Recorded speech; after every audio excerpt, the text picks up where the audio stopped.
किताब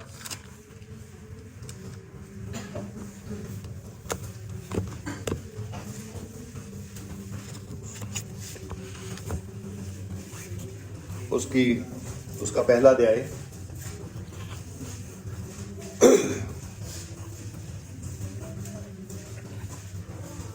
उसको हम शुरू से पढ़ते हैं। दारा राजा के दूसरे वर्ष के 6वें महीने के पहले दिन यहोवा का जय वचन हागे भविष्यद्वक्ता के द्वारा साल्तियेल के पुत्र यरूब्बाबेल के पास, जो यहूदा का अधिपति था, और यहोशादाक के पुत्र यहोशू महायाजक के पास पहुंचा। सेनाओं का यहोवा यूं कहता है, ये लोग कहते हैं यहोवा का भवन बनाने का समय नहीं आया। फिर यहोवा का वचन हागे भविष्यद्वक्ता के द्वारा पहुंचा, क्या तुम्हारे लिए अपने छत वाले घरों में रहने का समय है, जबकि जय पवन उजाड़ पड़ा। इसलिए अब यहोवा सेनाओं का यहोवा यूं कहता है, अपनी चाल चलन पर ध्यान करो। तुमने बहुत बोया परंतु थोड़ा काटा, तुम खाते हो परंतु पेट नहीं भरता, तुम पीते हो परंतु प्यास नहीं बुझती, तुम कपड़े पहनते हो परंतु गर्माते नहीं, और मजदूर जो कमाता है वह अपनी मजदूरी की कमाई को शेद वाली थैली में रखता है। सेनाओं का यहोवा तुमसे यूं कहता है, अपने अपने चाल चलन पर सोचो। पहाड़ पर चढ़ जाओ और लकड़ी ले आओ और इस भवन पर को बनाओ। उसे मैं देखकर प्रसन्न होऊंगा और मेरी महिमा होगी। यहोवा का यही वचन है। तुमने बहुत उपज की आशा रखी, परंतु देखो थोड़ी ही है। जब तुम उसे घर ले आए तब मैंने उसको उड़ा दिया। सेनाओं का यहोवा की यही वाणी है। ऐसा क्यों हुआ? तुम में से क्या इसलिए नहीं कि मेरा भवन उजाड़ पड़ा है? तुम में से प्रत्येक अपने अपने घर को दौड़ा चला जाता है।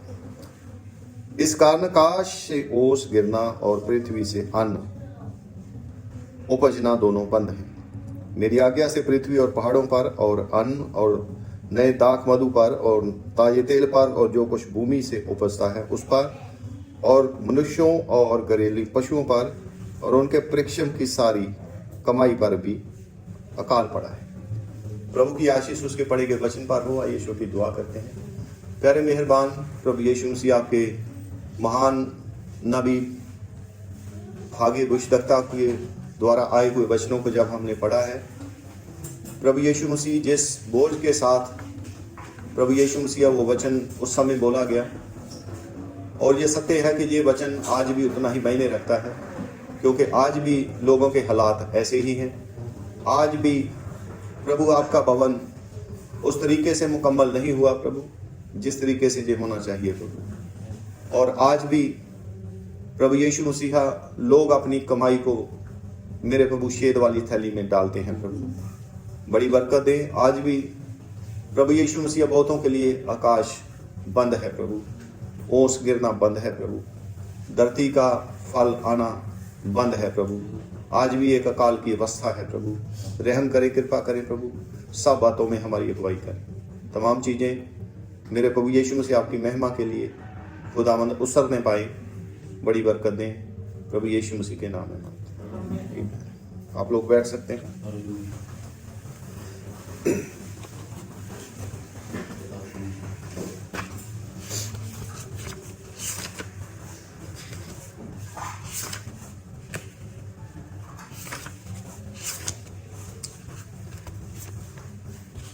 और इन्वेस्टमेंट के उस अगले हिस्से में, उसके अगले पार्ट में हम जाएंगे और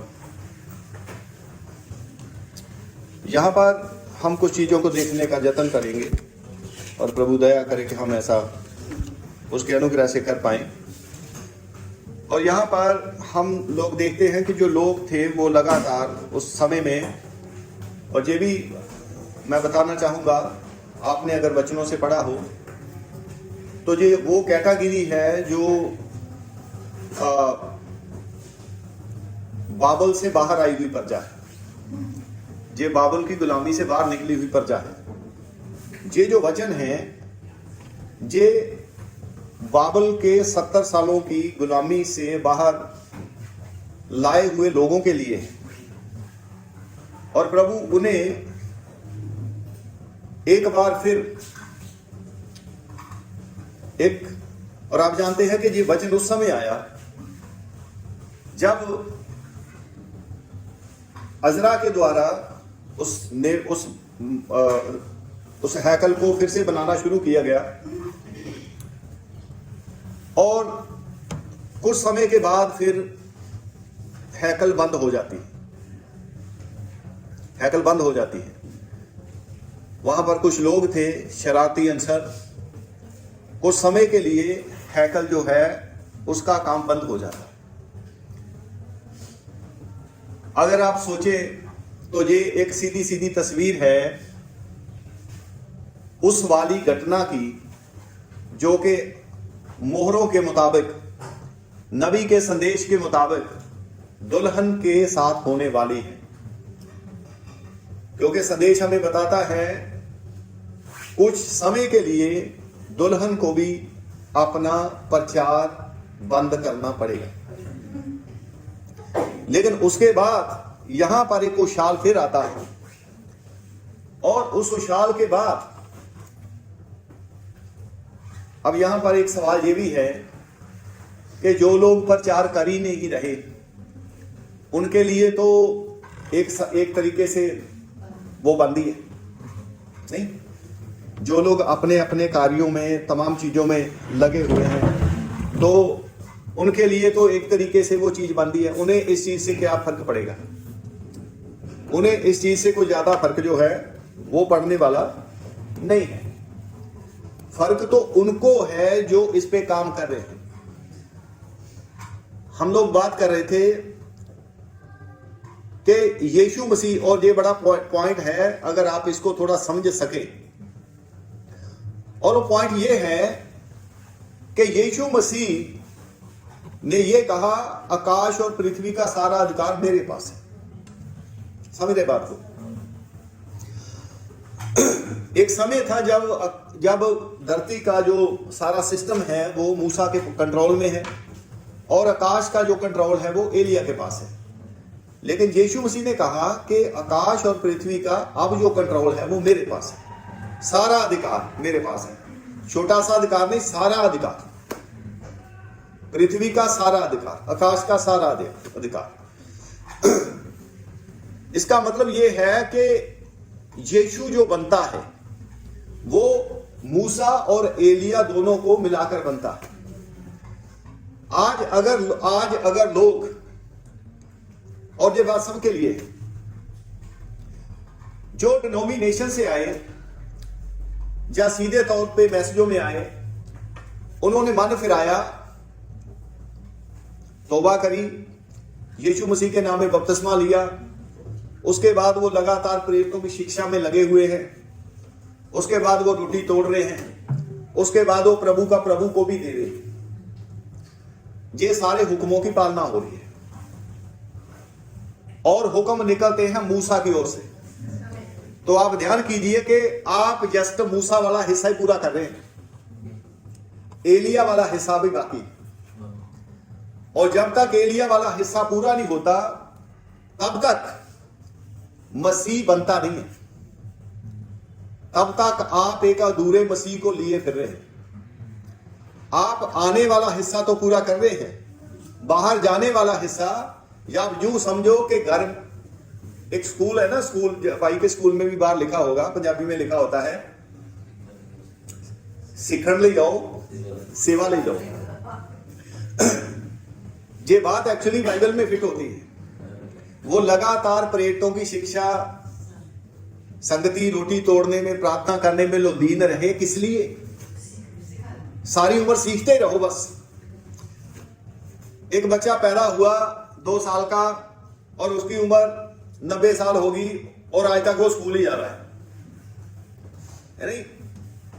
एक बच्चा है वो लगातार नर्सिंग में लगा हुआ है, वो डेंटिस्ट में लगा हुआ है, वो कह रहा सारी उम्र मैंने यही निकाल देनी है। तो हर ट्रेनिंग का एक पर्पस होता है। तो ये वाली जो ट्रेनिंग आप लेते हैं, ये वाली जो शिक्षा आप लेते हैं, इसका क्या पर्पज है? इसका पर्पज पूरा करता है एलिया नबी। एलिया है जो बाहर जाता है। सीखने वाला जो हिस्सा है वो मूसा वाला हिस्सा है, जो बाहर वाला हिस्सा है। हालेलुया। आपको पता कि करमल पहाड़ पर एलिया ने क्या किया? उसने लिखा कि उसने खुदावंद की व्यवस्था के अनुसार वहां पर एक भेंट चढ़ाई, उसने लोगों को इकट्ठा किया, उसने हुक्म के अनुसार उस बलि को काटा। ये मूसा वाला पार्ट है। अब जब आग आई, हालेलुया, जब आग आई उसके बाद फिर वो वहां से बाहर निकलते। हालेलुया। अगर मैं ये कहूं, मूसा वाला हिस्सा है दुश्मन को इकट्ठा करना, और एलिया का हिस्सा है इकट्ठे किए हुए दुश्मनों को मारना। आमीन। वो इकट्ठा कहां कर रहा है लोगों को? अब दो बातें होगी। उस जगह पर इकट्ठा होने वालों में से हमारी कैटेगरी कौन सी है? इस्राएलियों वाली या बाल वाली? क्योंकि दोनों इकट्ठे हो रहे हैं वहां पर। ये सोचने वाली बात है। तो जो कोई एलिया के हिस्से का है, बाल वो था ना, वो एलिया के हिस्से वाला था, ना वो मूसा वाले हिस्से का था। और ऐसे वो है जिन्होंने ना तौबा करी है ना बपतिस्मा लिया है। ये बाल वाली कैटेगरी। ये नहीं आएंगे यहां पर चर्च में, लेकिन किस लिए? इन्होंने तो बाल के पुजारियों को मारना नहीं है। तो मोटे तौर पर बाल के पुजारियों को पूछा जाए तो आप यहां किस लिए आए हैं? है नहीं? ये तो उनको पता ही नहीं था कि भाई आज जो आग उतरेगी, इस आग में हमारी मृत्यु छुपी हुई है और कईयों की आजादी छुपी हुई है। क्या समझे? इसलिए खुदा के भवन में जब आओ तो पूरा रेवलेशन के साथ आओ। हालेलुया। लेकिन हम लोग देखते हैं कि एलिया और ये जो जिस दिन पेंटेकोस्त के दिन जब आग आई और उस आग के साथ एक हुक्म भी आया। हालेलुया। हम कल एक घर में बात कर रहे थे, तो मैंने उन्हें ये कहा, मैंने कहा कि जब मूसा को हुक्म दिए गए तो वो हुक्म जो है वो उस आग में से दिए गए। आमीन। उनको हुक्म दिए गए, आग उनके अंदर नहीं आई, लेकिन पेंटेकोस्त के दिन आग भी आई और हुक्म भी आया। हालेलुया। उस दिन वो जो पिलर ऑफ फायर ऊपर था, मूसा के समय वो पिलर ऑफ फायर ऊपर ही रहा, लेकिन पेंटेकोस्त के दिन वो पिलर ऑफ फायर ऊपर नहीं रहा, वो उनके अंदर आ गया। हालेलुया। अब बाइबल में लिखा है कि अफसियां 4 में लिखा है कि पिता जो सबके ऊपर है, सबके मध्य में है, सबके अंदर है। हालेलुया। यीशु मसीह कह रहा था कि वो सहायक अब जो तुम्हारे साथ रहता है तुम्हारे अंदर होगा। आमीन। दूसरे शब्दों में वो ये कह रहा था कि वो सहायक जो इस मुजस्सम को, इस देही को लेने से पहले आग के रूप में था, पिलर ऑफ फायर के रूप में है, वो पिलर ऑफ फायर तुम्हारे अंदर होगा। हालेलुया। और पेंतीकोस्त के दिन क्या हुआ? वो जो पिलर ऑफ फायर था वो ही सबके अंदर आ गया। हालेलुया। और मैंने उनसे कहा, अब मैंने छोटा क्लिप भी डाला था, शायद उसमें शायद आपके पास नहीं आया होगा, लेकिन मैंने डाला है, पूरा रिकॉर्ड नहीं हुआ। और यही है जो हमने बोना है। हालेलुया। हमने क्या बोना है? हमारी लड़ाई क्या है? एक बहुत बड़ा मिस्ट्री है यीशु मसीह के नाम का बपतिस्मा। हालेलुया। और जो लोग यीशु मसीह के नाम में बपतिस्मा नहीं लेते, उनकी वजह कुछ और है। ये नहीं कि उनके पादरियों ने उन्हें ये सिखाया है, नहीं नहीं नहीं नहीं, वो वजह नहीं है जो वो सिखाते हैं। असली वजह क्या है? वो पादरियों के भी खाने में नहीं है। असली वजह ये है कि वो उस मिस्ट्री को नहीं समझते जो ब्लड के साथ जुड़ी हुई। हालेलुया। और ब्लड के साथ जो मिस्ट्री जुड़ी हुई है, वो मिस्ट्री है बागे अदन की, वो है अदन की वाटिका की। अगर उनको ये समझ आए कि वहां जो पाप हुआ था वो लहू से जुड़ा हुआ था, और यहां पर एक शख्सियत है और वो प्रभु यीशु मसीह है जिसके द्वारा लहू बहा है, तो वो आंखें बंद करके भी उसके ऊपर विश्वास करेंगे, आंखें बंद करके भी उसके नाम में बपतिस्मा लेंगे। अब बपतिस्मा ना लेने की वजह ये नहीं है कि पादरियों ने ये सिखाया, पादरियों ने ये सिखाया। जब तक वो मिस्ट्री समझ में नहीं आती बागे अदन वाली, तब तक यीशु मसीह के नाम का बपतिस्मा अच्छे तरीके से समझ आने वाला नहीं है। और जिसने वहां पर वो लहू का चक्कर चलाया, उसी ने ही अब इनकी आंखें बंद करी हुई, क्योंकि ये जानता है, सांप जानता है, दुष्ट जानता है, शैतान जानता है, अबलीस जानता है, वो गंदा प्राणी जानता है कि मुक्ति लहू के साथ जुड़ी हुई है, पापों की माफी लहू के साथ जुड़ी हुई है। मैंने अच्छे कपड़े पहन लिए, मैंने बहुत दान दे दिया, मैंने बहुत तालियां पीट ली और मैंने बहुत ज्यादा मरीज चंगे कर दिया, इसका मुक्ति से कोई लेना देना नहीं। अगर आपने मरीज चंगे किए हैं तो इसकी वाहवाही भी तुम ले चुके। वो 50-50 के 100-100 के हार भी डलवा चुके, है ना, और अपने मतलब आगे ढोल भी बजा चुके। अपना नबी जी आ रहे हैं, अपोस्टल जी आ रहे हैं, है ना, चादर ओढ़ के आ रहे हैं। नहीं, इसकी वाहवाही तो तुम ले चुके, लेकिन इस वाहवाही के बावजूद गुनाह माफ नहीं हुए। सबसे बड़ी बात है गुनाह माफ होना। और मैं कल बता रहा था कि जिस तरीके से शैतान ने पहले ही हुक्म पर चोट मारी, आदम और हवा को जो पहला ही हुक्म दिया गया था कि इस वृक्ष से मत खाना, उसने पहले ही हुक्म पर चोट मारी, वहां पर ही उनको उलझा दिया कि तुमने ये काम जरूर करना है। और यहां पर जो पहला हुक्म आया, पहला हुक्म क्या है? मन फिराओ और अपने अपने गुनाहों की माफी के लिए यीशु मसीह के नाम में बपतिस्मा लो, तो पवित्र आत्मा का दान पाओगे। ये एक कंडीशन भी है, ये एक शिक्षा भी है, ये एक भविष्यवाणी भी है। आमीन। और यहां पर ही शैतान ने सारा घुमा दिया। बाकी सारे काम यीशु के नाम में होते हैं, बीमारी यीशु के नाम में ठीक होती है, चाय पानी के लिए दुआ उसमें होती है, जो लिफाफे लिए जाते हैं दशमांश के रूप में, उसके ऊपर दुआ यीशु मसीह के नाम में होती है। लेकिन शैतान ने कहा मुझे तुम्हारे पैसे लेने से, तुम्हारी बिल्डिंगें बनने से, तुम्हारी प्रोस्पेरिटी से मुझे कोई लेना देना नहीं है। मुझे जिस बात से मतलब है उसमें मैंने तुम्हें बेवकूफ बना के रखा हुआ है, और ये बेवकूफ मैंने तुम्हें 325वीं से बनाकर रखा हुआ है। और बेवकूफ बने रहो, ताड़ियां पीटते रहो। और मैं उनसे बात कर रहा था, अगर बपतिस्मा पतरस ने गलत प्रचार कर दिया तो उनके साथ बाकी और भी तो 119 थे। क्या उनके दिमाग में नहीं आया कि पतरस भाई ये क्या कर रहे हो, हैं? और चेलों को अगर ये पता था कि हमने यीशु मसीह की आज्ञा नहीं मानी, तो मत्ती इस चीज को फिर लिखता ही ना, वो मत्ती 28-19 को लिखता ही ना। उसको पता था कि अगर ये पता तो किसी ने विरोध क्यों नहीं किया, किसी ने ऑब्जेक्शन क्यों नहीं किया? ऑब्जेक्शन इसलिए नहीं किया क्योंकि सारे के सारे उसी आत्मा के अधीन थे। हालेलुया।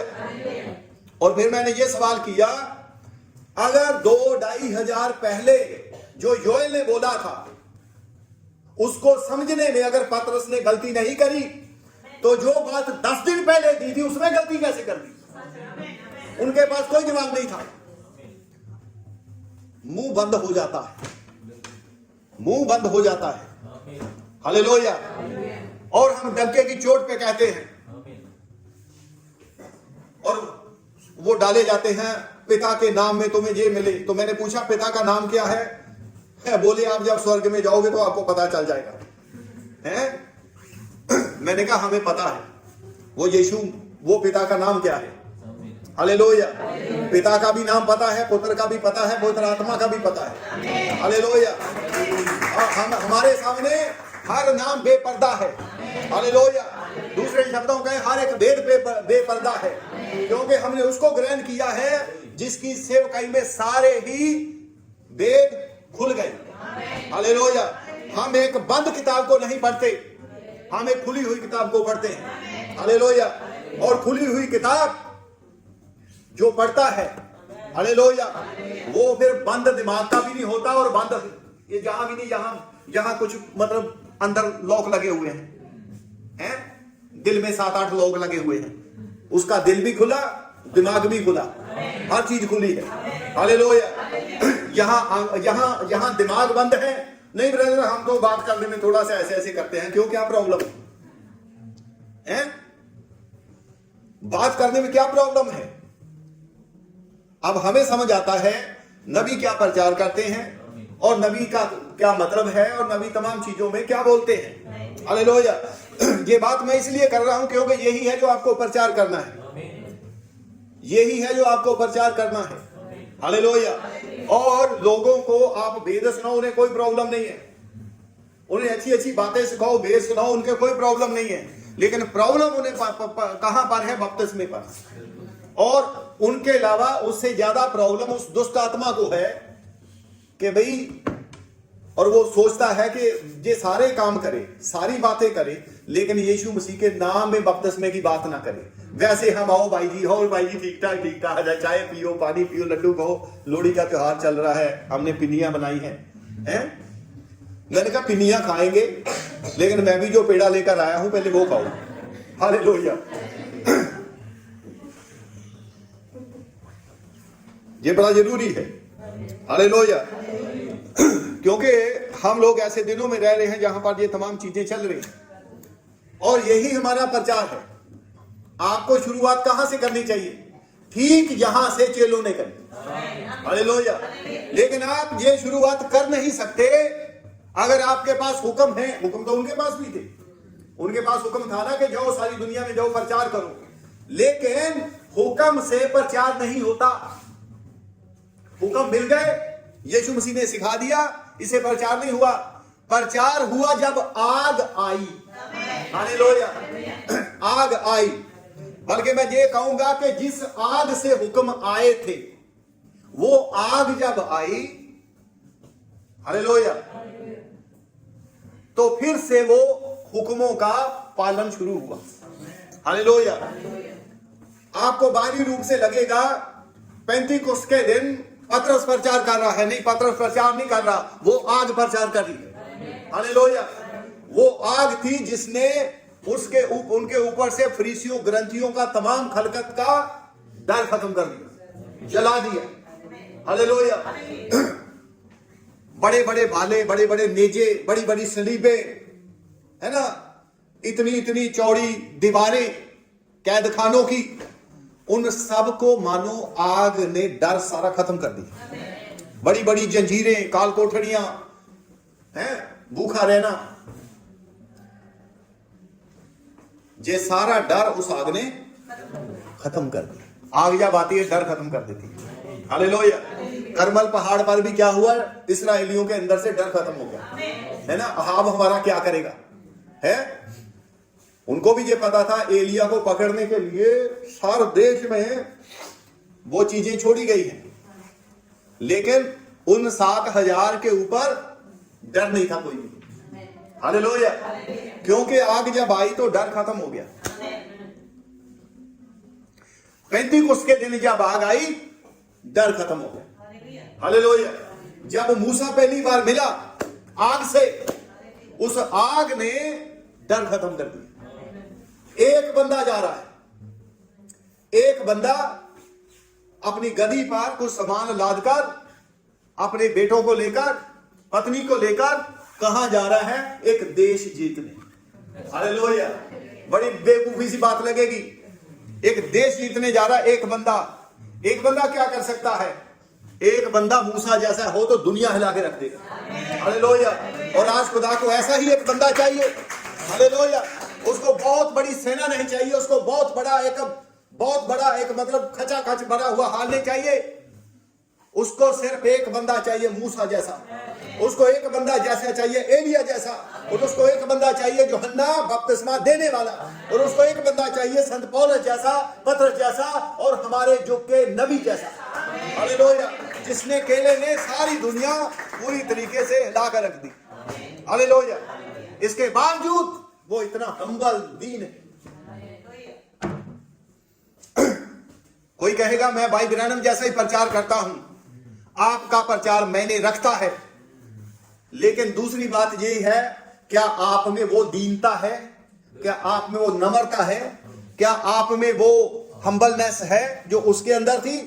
इतना ऊंचा उठने के बावजूद भी मेरे साथ भी पिलर ऑफ फायर आया है, मेरे पुलपिट पे भी पिलर ऑफ फायर आया है, बहुत अच्छी बात है। लेकिन इस पिलर ऑफ फायर ने आपको अभी उठाया तो नहीं जैसे नबी को उठाया था। जिसने उठाएगा उस दिन बात करेंगे। हालेलुया। क्योंकि ये पिलर ऑफ फायर उसको उठाता है, ये किसी ज्ञानी को नहीं उठाता। ये उठाता है इस हम्बल आदमी को। हालेलुया। पूरी रीति से समर्पित आदमी को उठाता है और कहता है तुझे मैं उस मूसा के साथ मिलाऊं। मैंने मूसा को भी उस बादल में ले लिया था और मैं तुझे भी इस बादल में लेता हूं। हालेलुया। और मैं आपसे पूछता हूं कि जब भाई ब्रैनम को ऊपर उठा लिया गया, जब 7 दूतों के उस बादल ने, जब 7 दूतों ने उसे उठा लिया, तो उस समय वो कौन था? उस समय वो कौन था? ये जो 7 दूत हैं ये कौन है? ये मिलकर एक बादल है। तो उस समय भाई ब्रैनम क्या बन गया? उसी बादल का एक हिस्सा था। हालेलुया। वो उन्हीं में से एक था। हालेलुया। क्योंकि उसका एक पार्ट वहां था। हालेलुया।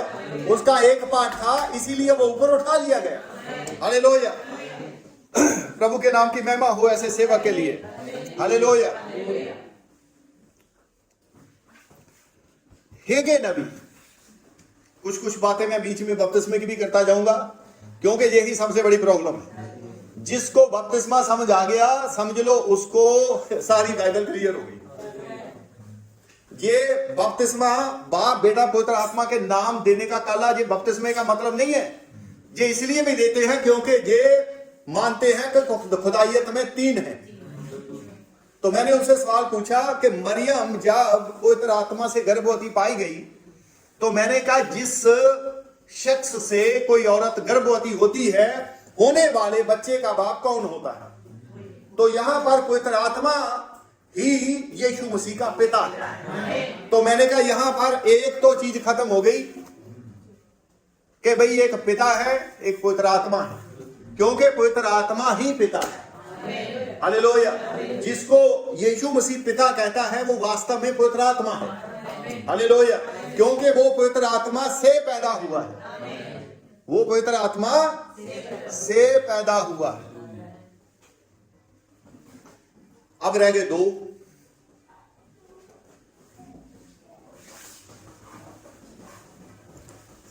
यूहन्ना 5:43 में लिखा है मैं पिता के नाम से आया हूं। मैंने कहा आप कह सकते हैं मैं पिता के नाम से आया हूं? क्या पतरस कह सकता था? फिलिप्पस कह सकता था? कोई कह सकता था? कोई नहीं कह सकता था, केवल यीशु के सिवा। और यूहन्ना 17:6 में लिखा है हे पिता मैंने तेरा नाम उन पर प्रकट किया है। तो मैंने कहा कौन सा नाम? यीशु के अलावा कोई और नाम बताओ यीशु मसीह ने उन पर प्रकट किया हो? कोई दूसरा नाम नहीं है, सिर्फ एक नाम जो यीशु मसीह है। हालेलुया। और उसने कहा वो सहायक जो अब तुम्हारे साथ रहता है फिर तुम्हारे अंदर होगा। तो कौन? और उसने कहा तुम उसको जानते हो। और उसने फिलिप्पस से कहा फिलिप्पस तुम उस पिता को जानते हो, तुमने उसे देखा है। तो फिलिप्पस ने कहा कि भाई ऐसा है कि हमें उस पिता के दर्शन कराओ। तो उसने कहा क्या तुमने मुझे नहीं देखा? जिसने मुझे देखा उसने पिता को देखा। मैंने कहा ये बात केवल यीशु मसीह कह सकते हैं। हालेलुया। इसके बावजूद कोई अंधा बना रहे तो फिर बना रहे। आज दरवाजे पे खटखटाना यही है। आप बार बार बपतिस्मे का भेद लेकर जाते हैं, आप बार बार यीशु मसीह के नाम में बपतिस्मे का भेद लेकर जाते हैं, मत्ती 28:19 का भेद लेकर जाते हैं। आप बार बार खटखटाते हैं और आपको खटखटाना ही पड़ेगा जब तक वो बंदा आपको यही ना कह दे कि आगे से यहां शक्ल मत दिखाना। जब तक वो बंदा फिरौन ना बन जाए। और आपको पता है कि ये सारे लोग क्या है? फिरौन है। आप जब जहां को यीशु मसीह की बात लेकर जाते हैं तो आपको ये कहते हैं दोबारा इस चर्च में अगर शक्ल दिखाई है, वो जैसे एक बात है कि अगर फिर यहां कभी नजर आए तो फिर कभी नजर नहीं आओगे हैं। लेकिन ये बहुत बड़ी मिस्ट्री है। नबी ने कहा ये बहुत बड़ी मिस्ट्री है, बहुत बड़ी मिस्ट्री है। और क्योंकि इस मिस्ट्री के द्वारा यीशु मसीह का लहू को डीएक्टिवेट किया गया, इसलिए हम इस पर ज्यादा बोलते हैं। हम उस हर तंत्र के खिलाफ बोलेंगे जो यीशु मसीह के लहू को डीएक्टिवेट करता है, जो यीशु मसीह के लहू की उस गुण को, हालेलुया। एक जगह मैंने पढ़ा कि यीशु मसीह खुदावन ने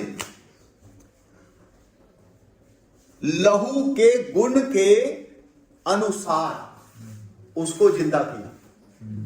मेरे ख्याल से शायद रोमियो में है, रोमियो शायद 8 में है या कहां पर है, पर एक जगह मैंने ऐसे पढ़ा कि उसने लहू के गुण के अनुसार उसको क्या किया है, उसको जिंदा किया है। हालेलुया। ये ब्लड कोई छोटी मोटी मिस्ट्री नहीं है, बहुत बड़ी मिस्ट्री है। और मैं ये बात क्यों कर रहा हूं हेगे नबी की किताब को पढ़ने के बावजूद? मैं ये इसलिए पढ़ रहा हूं क्योंकि इसी के द्वारा ही उसका घर बनता है। हालेलुया। मैं आपसे पूछता हूं कि जब पहला चर्च खड़ा हुआ, जब 120 की जमात जब खड़ी, 120 की जमात जो थी वहां पर, जब उनके ऊपर जब पवित्र आत्मा उतरा और पतरस ने खड़े होकर जो प्रचार किया, हालेलुया, तो क्या उसने प्रचार किया? उसने लहू का प्रचार किया, यीशु मसीह का प्रचार किया, यीशु मसीह के उठने का प्रचार किया। हालेलुया। इससे पहले कि आप यीशु मसीह के बपतिस्मे का प्रचार करो, जरूरी यह है कि आप उसके जी उठने का प्रचार करो। हालेलुया। पेंतीकुस्त के दिन प्रचार यही हुआ। उसने कहा कि जिसको तुमने क्रूस पे लटका के मार दिया, तुमने गाड़ दिया, उसी खुदावन ने उसे जिंदा किया। हालेलुया। उसे क्या किया? उसे जिंदा किया। ये बात आप पढ़ सकते हैं उसमें दूसरे अध्याय में। वो कहता है कि दाऊद की कब्र तो आज तक यहां पर है ना? दाऊद की कब्र तो आज तक यहां है। हालेलुया। अब एक बात कहूं आपसे, अब एक सवाल उठता है। बाइबल में लिखा है कि जब यीशु मसीह ने जान दी तो कब्रें खुल गई। तो यहां पर प्रेरितों की किताब में वो कह रहा दाऊद की कब्र तो आज भी यहां बंद है, तो कब्रें फिर खुली किस तरीके से? हालेलुया। क्योंकि ये सारे के सारे जितने थे, हालेलुया, ये सारे के सारे मसीह में इकट्ठा हो गए। हालेलुया। और जब मसीह की खबर खुली तो ये सारे के सारे वहां खुल गए, वहां उठे। हालेलुया। वो एक खुली हुई कब्र केवल मसीह की खुली हुई कब्र का प्रमाण नहीं है, वो तमाम उन नबियों की खुली हुई कब्रों का प्रमाण है। हालेलुया। और उसके बाद जब करनेलियस के घर में संत पौलुस जाते हैं और वहां पर भी वो सेम बात करते हैं, वहां पर भी वो सेम बात करते हैं। इसकी 10 की 39 आयत में लिखा है, हम सब उन कामों के गवाह हैं जो उसने यहूदिया के देश और यरूशलेम में भी किए। उन्होंने उसे काट पर लटकाकर मार डाला, उसको खुदावन ने तीसरे दिन जलाया और प्रगट भी किया, सब लोगों पर नहीं वरन उन गवाहों पर जिन्हें खुदावन ने पहले से चुन लिया था, अर्थात हम पर, जिन्होंने उसके मरे हुओं में से जी उठने के बाद उसके साथ खाया पिया और हमें आज्ञा दी कि लोगों में प्रचार करो और गवाही दो कि यह वही है जिसे खुदावन ने जीवितों और मरे हुओं का न्याय बताया।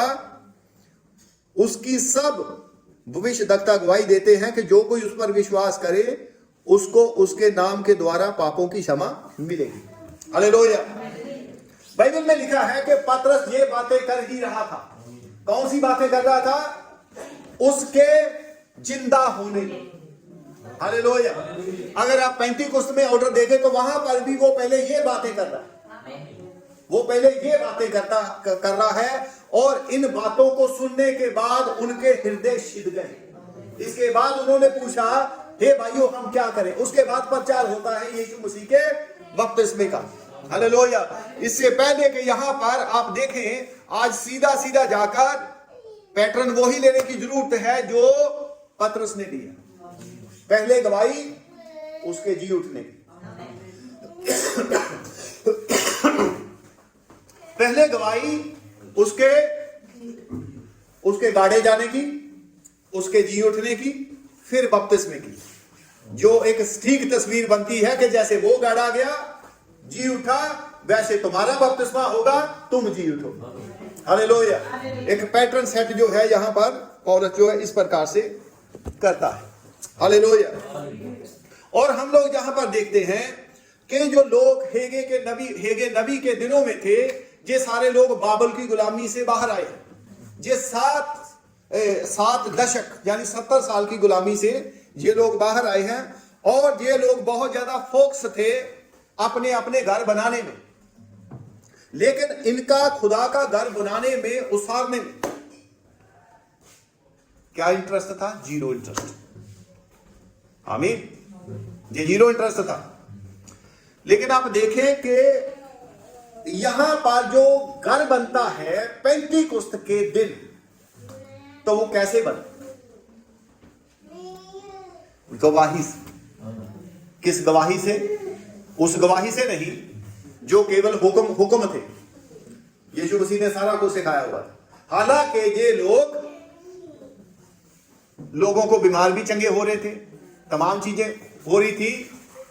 बीमार होने के द्वारा, अब मैं एक बड़ी स्टेटमेंट जहां पर देने जा रहा हूं, अगर प्रेरितों के दिनों में, यीशु मसीह के दिनों में अगर बीमार ठीक होने से घर नहीं बना, तो आज भी चर्चों में लंबी लंबी भीड़ें चंगी हो जाए बीमारों की, लेकिन खुदा का घर नहीं बनेगा, क्योंकि बाइबल अपनी तस्वीर शैडो बदल नहीं सकती। अगर 3.5 साल में चुने हुओं के अलावा बीमारों की भीड़ में चंगे हुए लोगों के द्वारा घर नहीं बना, तो बनेगा आज भी नहीं। अगर घर बनना होता तो फिर ये पेंतीकुस्त के दिन ये चीज लाने की क्या जरूरत थी? और आज लोग पता क्या सोच रहे हैं? तेरा वीजा लग जाएगा, तेरा ये हो जाएगा, तेरा फलाना हो जाएगा, और लोग चर्चों से जुड़ रहे हैं। लोग चर्चों से जुड़ना खुदा का घर बनना नहीं है, ये आप समझ लें। खुदा का घर बनना वो है कि आपको खुदावंद के यीशु मसीह के आने का कारण पता लग जाए, आपको वो हालात स्पष्ट हो जाए। इन हालातों में वो पकड़वाया गया। हालेलुया। और कैसे वो, भैया ध्यान से सुने, ये कुछ इंपॉर्टेंट बातें आपके काम आएंगी। और उसको किन हालातों में पकड़वाया गया, और वो मारा गया, गाड़ा गया, उसके बाद वो जी उठा, दाहिने हाथ जा बैठा। आमीन। इस गवाही से क्या हुआ? जो लोग इस सारी प्रक्रिया को जानते हैं, अब बहुत सारे लोग जो पहली बार चर्च में गए होते हैं, ये सुनकर के वहां पर मनोकामना पूरी हो गई है। ये लोग पापों की माफी के लिए नहीं जाते।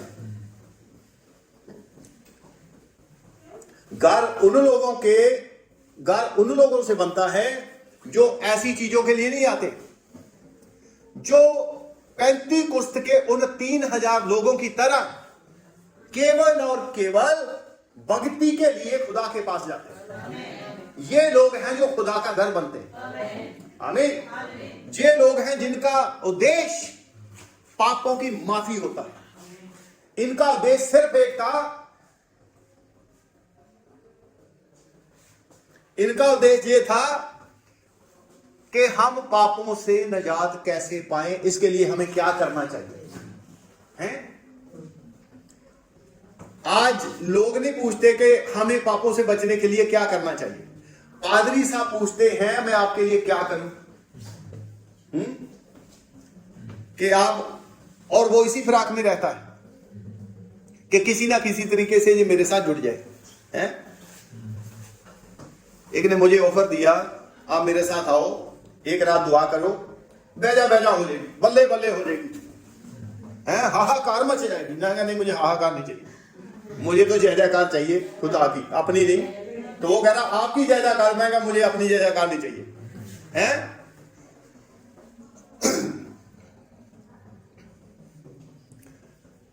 आपकी सेवकाई में बेदारी आ जाएगी। बड़ा झटका लगा सुनकर। क्या गलियाद में बाम नहीं है? क्या इस संदेश में बेदारी नहीं है? आमीन।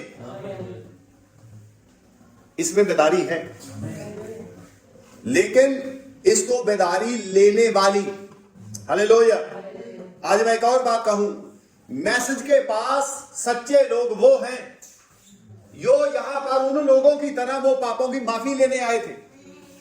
आमीन। उन्होंने प्रेरितों से कहा हम क्या करेंगे, हम बचाए जाएं। हालेलुया। आज हमें फिर खुदावन ने नबी के द्वारा उन्हीं प्रेरितों के पास भेजा है। आज हमारा सवाल इनसे क्या होना चाहिए? हालेलुया। हम क्या करें, हम क्या करें कि हम उठाए जाने की जोग मिले। आमीन। आपको ये किताबें बताएं। और सबसे बड़ा क्वेश्चन आज भी है पवित्र आत्मा का बपतिस्मा। सबसे आज भी लोग यही अटके हुए हैं। मैं सुबह बैठा हुआ था, दुआ कर रहा था, शायद मेरी पत्नी को याद हो, आज भी लोग लाल समुंदर के पास ही खड़े। समझे बात को?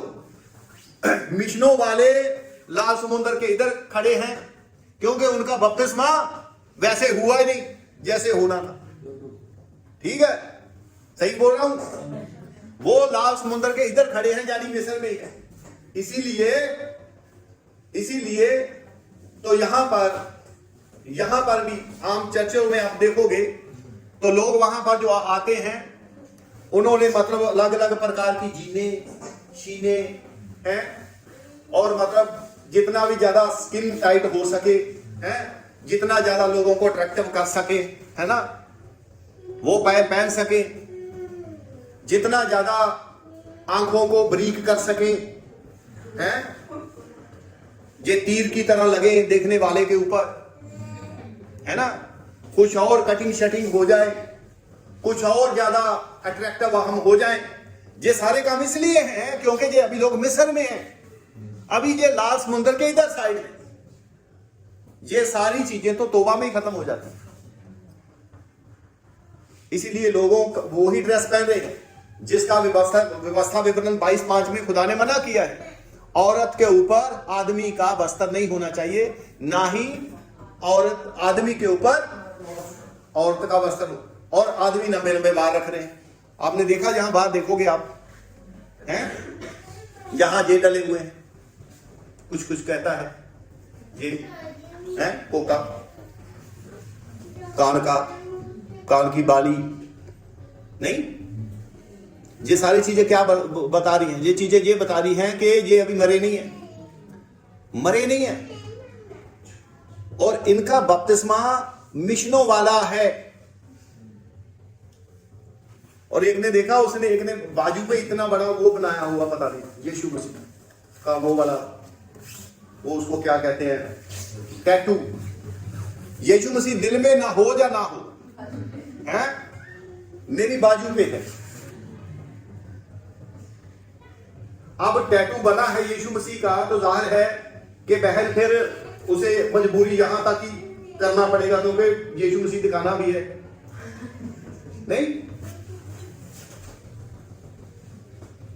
ये कौन लोग हैं? वो कहते हैं ना जी, कौन लोग हैं, कहां से आते हैं ये, हैं? ये खुदा ये प्रेरितों की शिक्षा में से तो नहीं आते हैं। हर प्रकार का, पिछली बारी मैंने देखा कि उसके पिछला, आज भी आप देखेंगे बाहर जाकर, है ना, जो टेम्पू है ना, वहां उस पे लिखा हुआ स्लीप होगी, नीचे लिखा होगा भाई सैमुअल, उस पे लिखा हुआ है। तो अंदर जो गीत लगे हुए थे, बस वो वाले दूसरे हैं। ये अभी चर्च से बाहर निकले हैं, अभी चर्च से बाहर आए हैं ये लाल समुंदर के इधर खड़े हैं, इनका बपतिस्मा भी हुआ नहीं, इनके पाप माफ हुए नहीं है। पाप माफ हुए होते तो फिर इन पे शासन ना करते, इनके शासन कर रहे हैं। और लड़कों के बाल इतने हैं, ऐसे ऐसे जू करके, और वो ज्यादा मुंह से नहीं बात करके, जितनी बातें वो अपने सिर से करते हैं, दोस्त को ऐसे ऐसे 2 मिनट के बाद तो झटकते हैं बाल को, बिखर ना जाए, और कई फिर वो क्लिप लगा लेते हैं, कई कुछ करते हैं। ये लाल समुंदर के इधर ही है।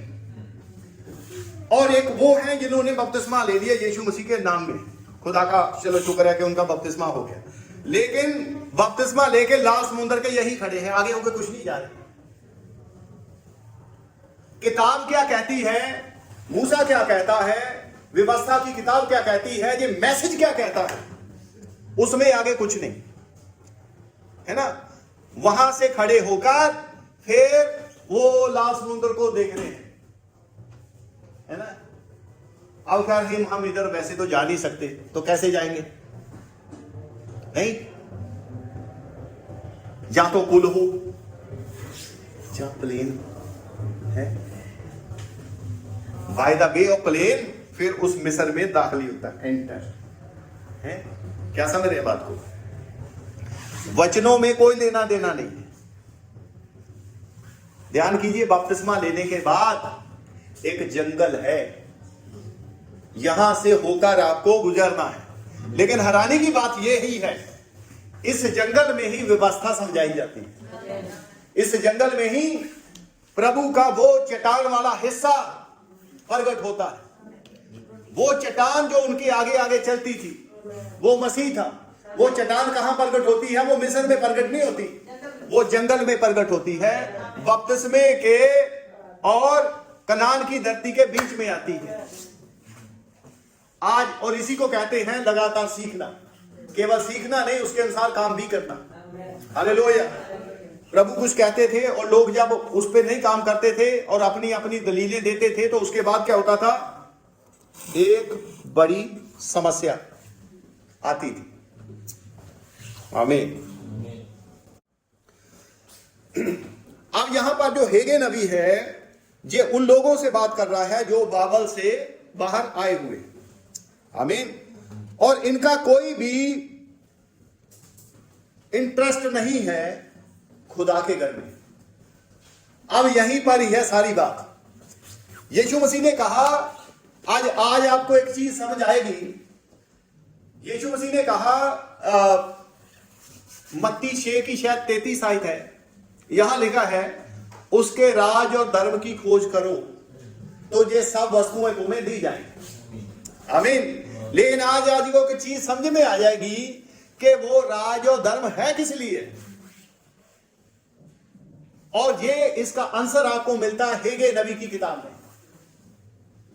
यहां से फिर जब वो भवन को बनाना शुरू करते हैं, उसके बाद सारी चीजें उसने कहा जब ये करोगे तो फिर सारी चीजें अपने आप सेट होना शुरू हो जाएगी। है मजदूर की कमाई जो शेख वाली थैली में जाती है ना, माफ करना, दवाइयां, बच्चों के फालतू खर्चे, बच्चों के एक्स्ट्रा ऑर्डिनरी मतलब पहनावे, ये सारी की सारी, और इसके बाद मुकदमेबाजी, कहीं किसी जगह पर गलत जगह पर कोई इन्वेस्टमेंट, ये सारी की सारी शेद वाली थैली है, शेद वाली थैलियां हैं। लेकिन इनका सबका एक कारण है, और कारण है घर का ना बनाना। प्रभु रिफ्लेक्ट कर रहा है सारी चीजों को, ओस पर रोक, धरती की पैदावार पर रोक, शरीर की चंगाई पर रोक, बच्चों की आज्ञाकारी पर रोक, है जो कुछ हम कहीं कुछ कर रहे हैं उस पर रोक, जो करते हैं वो फेल, हर चीज का कोई बेनिफिट नहीं। कारण मेरा घर, कारण मेरा घर। आपने, और ये जो किताब है, ये किताब आपको और भी ज्यादा समझ में आएगी अगर आप इसको पढ़ेंगे जोएल नबी की किताब के साथ। जोएल नबी की किताब में आप ये पाते हैं कि रेन को लाना कैसे, आमीन। लेकिन ये किताब ये बताती है कि बरखा रुकी क्यों, और नबी कहता है आप तब तक उसका हल कर नहीं सकते जब तक आपको ये न पता हो कि कारण क्या है। कारण बारिश रुकने का क्या है? कारण पृथ्वी के उपजाने ना उपजाने का क्या है? योएल नबी की किताब में आपने फास्टिंग कर ली, आप दुआ में बैठ के खुदावंद बारिश आए, बारिश आए, बारिश आए, है नहीं? खेत खलियान हो, खजूर हो, मेवे हो,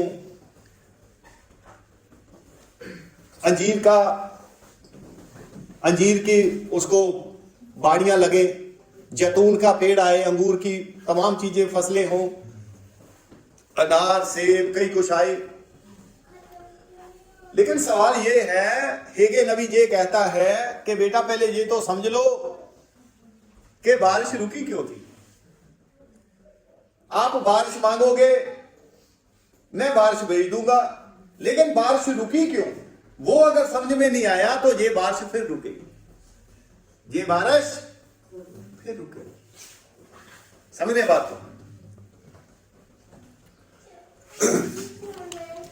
और इसका कारण ये भी, एक और भी कारण है, और ये एलीशा के साथ भी मिलती है। वो ये कहते हैं, हेगे साहब ये कहते हैं, क्या तुम्हारे घर बनाने का ये समय है? और यही बात वो गेहाजी से कहते हैं, क्या बेड़े इकट्ठी करने का, घर बनाने का, चांदी इकट्ठी करने का क्या यही समय है? दूसरे शब्दों में वो ये कह रहे हैं, ये समय इन कामों के लिए नहीं है, ये समय ये कमा पैसे की गिरफ्त से बाहर निकलने का है। हालेलुया। और यहां पर फिर वो सवाल करता है, और आप लोग देखते हैं कि इन दिनों में so called profit, so called apostle, वो प्रचार जे कर रहे हैं, दिन ब दिन जे कर रहे हैं पैसे के बारे में, पैसे के बारे में, पैसे के बारे में, है ना? एलिया का प्रचार ये है कि पैसे से हटो, पैसे से हटो। गेहाजी कह रहा है पैसा इकट्ठा करो, पैसा इकट्ठा करो, है? उसके पास पैसा आता है, एलीशा के पास, वो पैसे को देखता भी नहीं, इसको खबर लगती है कि इसके पास पैसा है, जे खून पसीना बहा देता है। यीशु मसीह के पीछे दौड़ो या ना दौड़ो, और ये मैं आपको बता दूं, if you are not running after the God, you will definitely run after the money. यदि आप एलीशा के पीछे नहीं दौड़ोगे तो फिर आप किसी और चीज के पीछे दौड़ोगे आप पक्का, आप दौड़ोगे पक्का, हो ही नहीं सकता कि आप ना दौड़ो। ठीक है?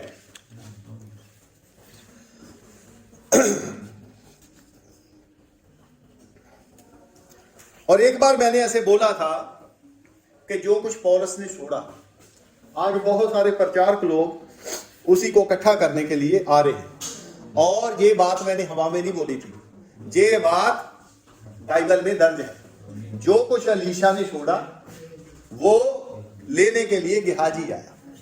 आज बहुत सारी और ये प्रतिबिंबित करती है उस सेवकाई को जो कि आजकल चल रही है।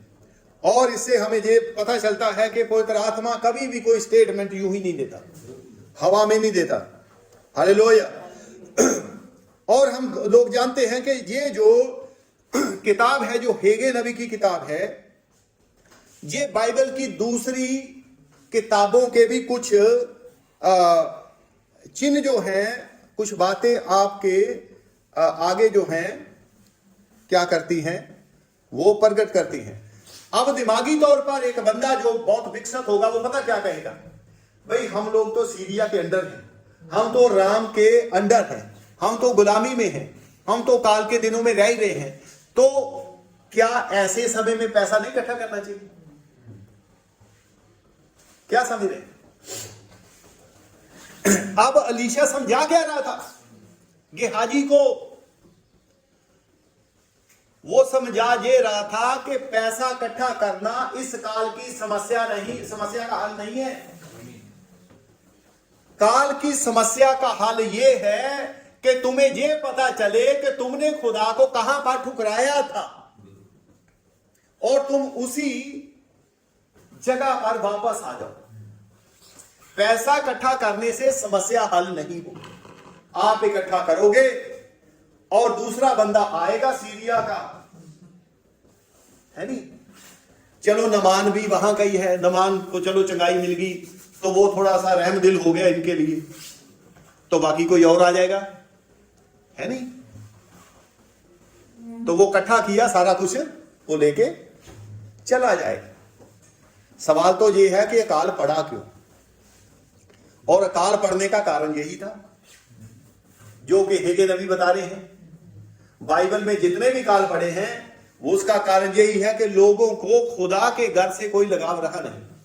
वो आले दुआले क्या हो रहा है, चारों ओर क्या हो रहा है, उसके मुताबिक वो चीजें वो करने लगे। ठीक है। और गेहाजी को ये क्वेश्चन करना चाहिए था कि क्या यही समय नहीं है पैसे लेने का, जबकि हम लोग भूखमरी के शिकार हैं। और आप लोग देख सकते हैं कि जब आप एक सेवादार के साथ, एक नबी के साथ एक मन नहीं होते तो आप प्रॉब्लम में फंस सकते हैं। गेहाजी को चाहिए था कि वो उसके साथ क्या होता, एक मन होता, कि नबी के चरणों में बैठता, उसके पास बैठता और पूछा कि भाई हालात तो ऐसे हैं कि हमें पैसा लेना चाहिए। लेकिन आपने इसे क्यों जाने दिया, आप थोड़ा सा मुझे बताएंगे। आप लोग देखते हैं कि गेहाजी ने झूठ क्यों बोला, क्योंकि वो उसके साथ एक मन नहीं था। वो एक साथ क्यों मन नहीं था, क्योंकि वो उस मिस्ट्री को नहीं जानता। हालेलुया। एक मन होने का मतलब क्या है, एक मन अब कैसे होते हैं, एक बंदा मिस्ट्री को समझ रहा है, दूसरा बंदा नहीं समझ रहा, तो वो एक मन कैसे होगा। एक मन वो ऐसे होगा जब ये इस बंदे को मिस्ट्री समझ आ रही है, काल क्यों आया, जब इसको समझ आ जाए कि काल क्यों आया, तब ये गेहाजी उसके साथ क्या होता, एक मन होता। और उनकी प्रॉब्लम कहां पर छुपी है, इसकी हेगे 1:9 में क्या लिखा है, भाई पढ़ते जरा।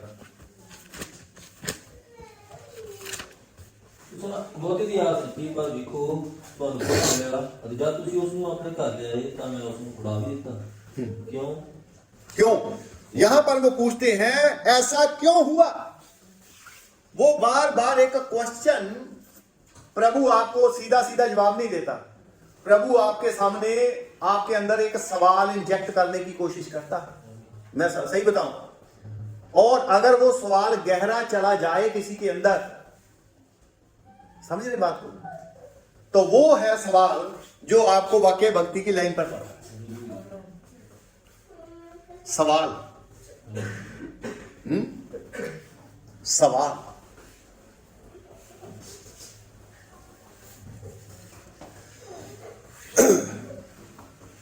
एक बहुत बड़ा सवाल।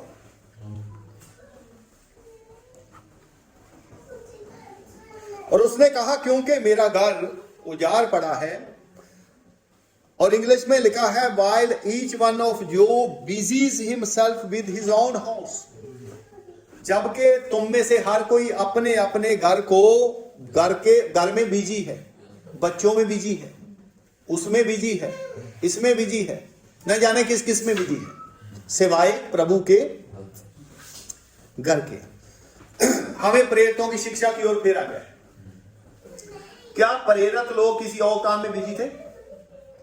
उनकी जो बीवी बच्चे थे या पत्नियां थी, वो किसी और काम में बिजी थे, है नहीं।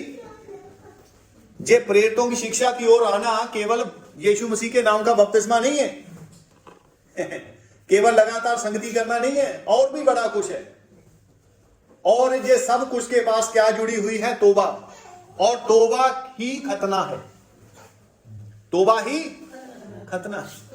आप जिस चीज को मानते नहीं, खुदा उसको खत्म नहीं करता। जब आप किसी चीज को मानते हैं, वही चीज है जो खुदा क्या करता है, वो खत्म करता है। हालेलुया। और उसमें क्या लिखा, आगे क्या लिखा है, इसकी 8 आयत 7 आयत पढ़ते हैं।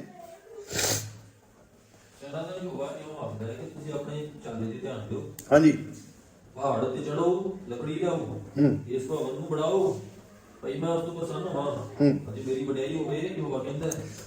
लकड़ी लाओ, इस भवन को बनाओ, उससे मैं प्रसन्न हूं।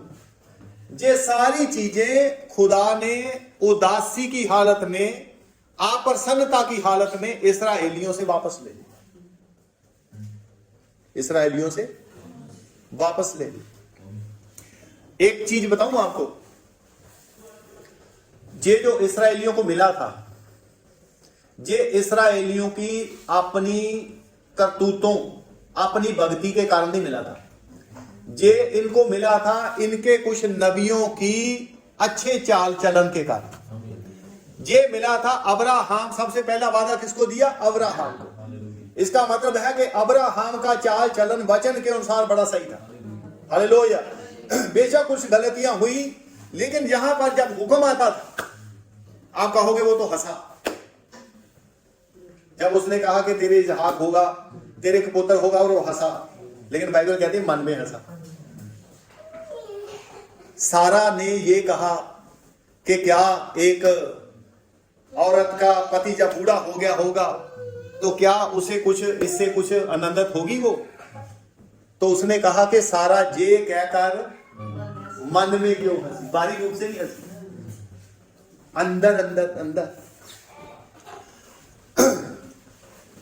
और आप गौर करें इन दिनों में, और वो जो जिस समय में सारा से बात कर रहा है वो इन दिनों की तस्वीर है। आज खुदावंद आपकी बातों पे नोटिस नहीं ले रहा कि आपकी बातें क्या बोल रही हैं, वो आपके दिल पे सीधा ध्यान कर रहा है। हो सकता है आप कई बार किसी बात को ना भी बोले, लेकिन आपके अंदर कुछ चल रहा हो, किसी के प्रति कुछ चल रहा हो, तो वो ध्यान कहां लगा रहा है? अब्राहम को उसने कहां देखा? दिल में। और लिखा मन में हंसा। अगर वो मन में हंसा तो ये उजागर किसने कर दिया कि वो मन में हंसा? खुदा ने मूसा को दिखाया कि अब्राहम मन में हंसा। खुदा ने अब मूसा को दिखाया कि सारा मन में हंसी, बाहर है। और फरीसियों और ग्रंथियों ने अपने मन में कहा था, उसको जो बुरा भला कहा था। इसका रिवार्ड क्या मिला? बहुत भयंकर। समझिए बात को।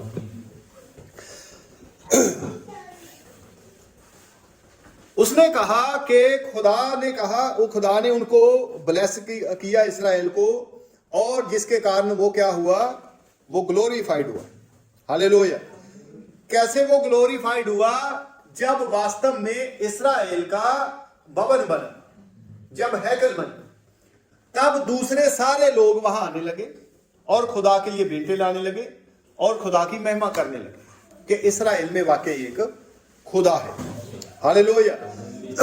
और आज प्रभु जो है वो किस प्रकार से महिमा पाता है?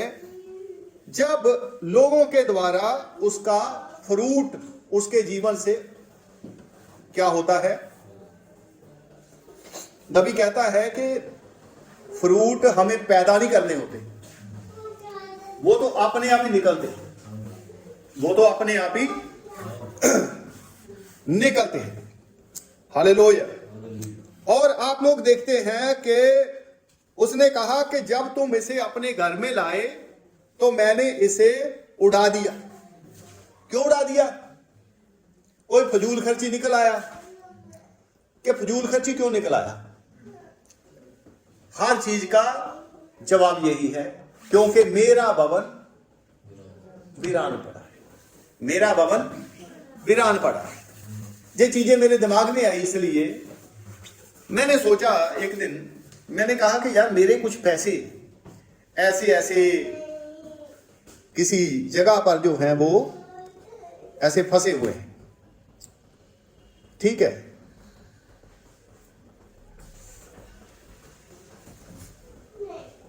तो ये क्यों फंसे?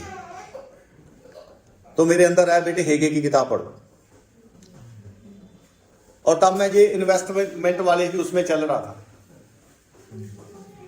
उन्होंने कहा ये पैसा गया तो बड़ी चिंता हो रही है, इतनी चिंता तो घर की होनी चाहिए थी, मेरे घर की। समझे बात को? चेलों की कोई भी समस्या होती थी, लेकिन वो प्रचार करने से रुकते क्यों नहीं, है ना?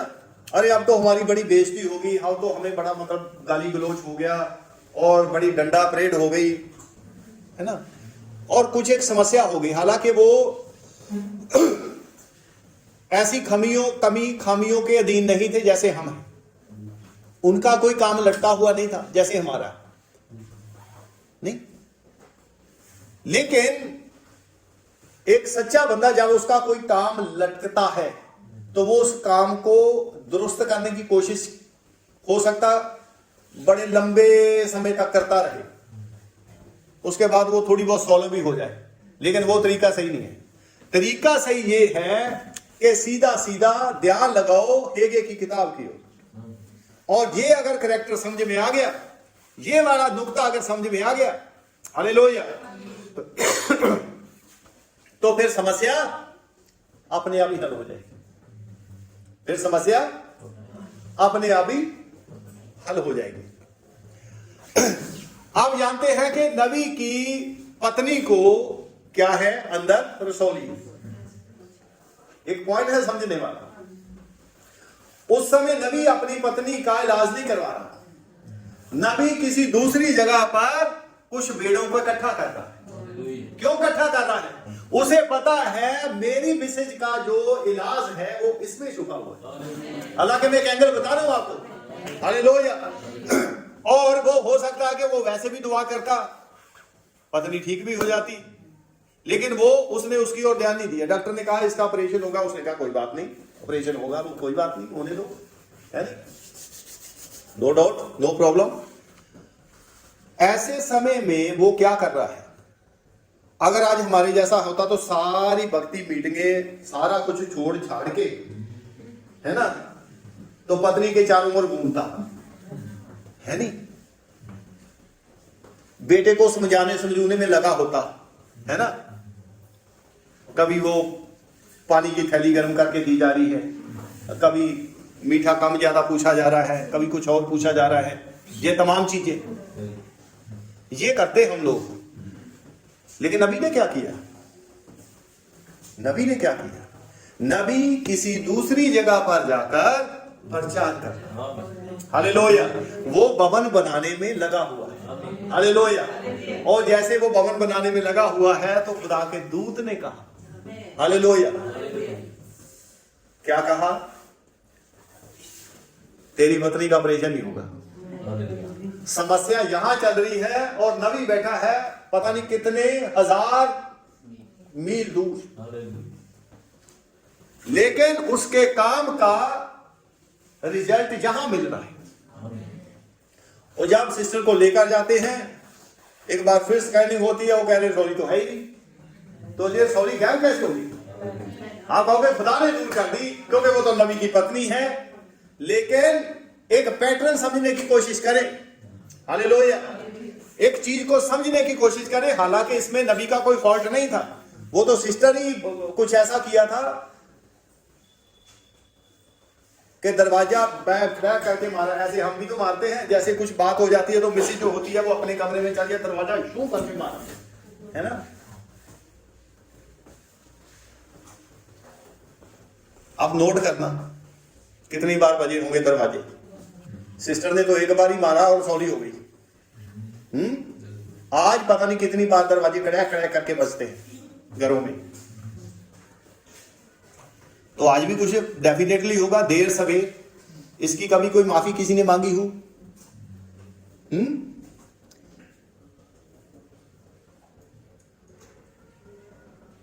कई दरवाजा नहीं मोड़ते, कई फिर पता क्या करते हैं, जल्दी जल्दी ना वो पुराना मोबाइल खोलेंगे, ऐसे करके सिम निकाल देंगे, एक साइड रख देंगे, ये मैंने बंद कर दिया। ये भी सेम रिएक्शन ही है, बगावत है ये। और बगावत का रिजल्ट पता क्या होता है? रसौली, कोई बीमारी है।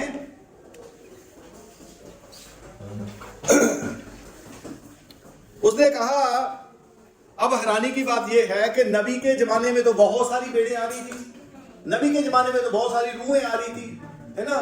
तो ऐसा क्या हो गया कि मतलब पत्नी के साथ रहते, पत्नी को ऐसे करते, लेकिन खुदा का आत्मा कुछ और लीड कर रहा था। उसने कहा बेटा मेरा काम करो, भवन बनाने में लगे रहो। हालेलुया। पत्नी की समस्या, और यही नबी को पता था कि इसका हल खुदावंद जरूर निकाल देगी। हालेलुया। क्योंकि वो जानते हैं कि मेरा खुदावंद अब्राहम का खुदा है। हालेलुया। वो ऐन उस वक्त पर जाकर अपना वचन बोलता है जब इसहाक के गले पे छुरा चलने वाला होता है, उस समय कहता है स्टॉप इट। हालेलुया। और ठीक इसी प्रकार के सिस्टर स्ट्रेचर पर लेटी हुई है और तमाम चीजें हैं, लेकिन कहीं तभी एक स्कैन होता है, तभी एक अल्ट्रासाउंड होता है और पाते हैं कि वो तो है ही नहीं है। हालेलुया। क्योंकि कोई चीज आपको रिफ्लेक्ट कर रही है। आपको मैं बताऊं, आप जितना घर में रहोगे आप घर का कुछ नहीं कर पाओगे, कुछ नहीं कर पाओगे। आप जितना खुदा के काम में रहोगे, हालेलुया, आप रहोगे खुदा के काम में और खुदा की प्रेजेंस रहेगी आपके घर में। हालेलुया। नहीं तो जमा के देख लेना, आप जितना घर में रहोगे आपके दोनों के बीच में, बच्चों के बीच में लोकता चीनी, दंगा फसाद, ये ठीक नहीं बना, ये ज्यादा करारा बन गया, ये ज्यादा मीठा बन गया, ये ज्यादा तीखा बन गया। आप इधर को आई, आपने बंद को किया, आपने ये को किया, आपने वो क्यों नहीं किया, यही कशमकश चलती रहेगी, यही चलेगा। लेकिन जब आप बाहर होते हैं, हालेलुया, जब आप बाहर होते हैं उसके काम में, तो आपका सारा कंट्रोल फिर वहां एक पूरा लश्कर लगा होता है। वो कह रहा बेटा अगर चूचा की ना तो फिर मैं बैठा हूं, ये है। खुदा कहता है तेरा पिता, तेरा पति मेरे घर को देख रहा है, उसके घर को मैं देख रहा हूं। हालेलुया। जिस जुम्मेवारी के साथ वो काम कर रहा है, उस ठीक जुम्मेवारी के साथ मैं यहां पर। बाइबल में क्या लिखा है? खुदावंद का दूत उसके डरने वालों के चारों ओर बाड़ लगाता है, उनके घरों की रखवाली करता है। अब यहां पर पॉइंट है समझने वाला कि ये रखवाली कब कर रहे हैं? जब घर वाला घर है ही नहीं, घर वाला घर है ही नहीं। वो पहाड़ पे चढ़ा हुआ है कोई लकड़ी लेने के लिए, वो बिजी है किसी को वचन समझाने में, वो बिजी है किसी को बपतिस्मा समझाने में, वो बिजी है किसी को मैसेज समझाने में। हालेलुया। और ऐसे में उसके बैक में क्या हो रहा है? वो कह रहे ब्रदर आप क्या कर रहे हैं? मेरे ब्रदर मैं खुदा के राज को खोज में लगा हुआ, यही तो खुदा का राज है, मैं उसके राज को फैलाने में लगा हुआ। उन्होंने कहा ये बड़ा अजीब सा राज है, कि ये अजीब सा राज ऐसा ही है। अभी तो ये आत्मा में चल रहा है, लेकिन एक दिन ये बाहरी रूप पर भी प्रगट होगा। हालेलुया। और उस समय आप जुड़े होते हैं किसके साथ? स्वर्ग के साथ। हालेलुया। और फिर उसने कहा माउंटेन पर चढ़ जाओ, पहाड़ पे चढ़ जाओ, वहां तुम्हें लकड़ी मिलेगी। शायद पहले भी ये प्रचार हुआ है। कौन से पहाड़ पर चढ़ जाओ? 7 गुणों वाले पहाड़ पर, उस पिरामिड पर। जब आप ऊपर चढ़ते हैं तो वहां क्या मिलता है? होली स्पिरिट। 7वें के बाद में और कैप के बीच में लिखा हुआ होली स्पिरिट। हालेलुया। और होली स्पिरिट क्या करता है? आमीन। वहां पर आप लोग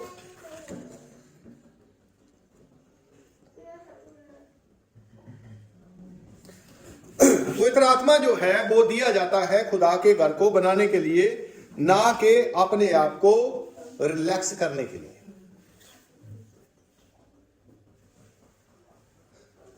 उस पहाड़ पर पवित्र आत्मा है, और पवित्र आत्मा जब आता है तो पवित्र आत्मा कांटेक्ट करवाता है लकड़ी से।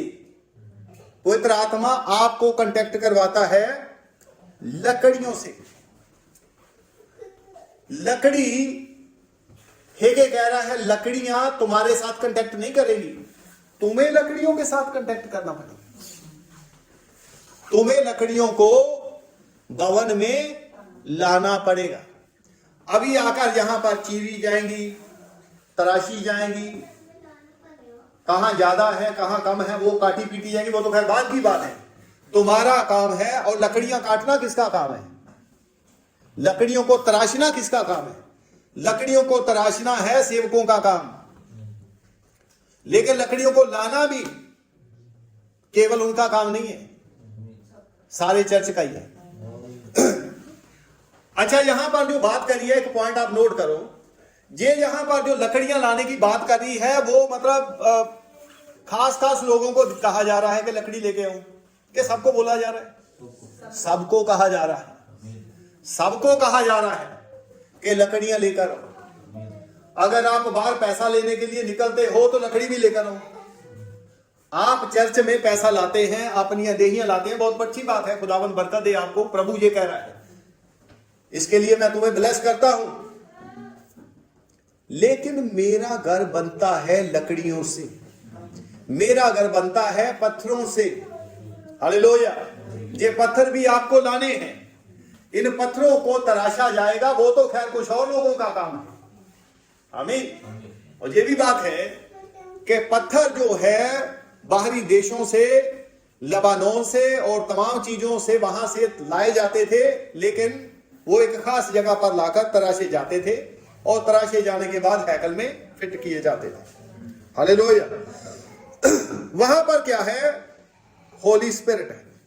और 12 आयत में लिखा है, लोगों ने खुदा का भय माना।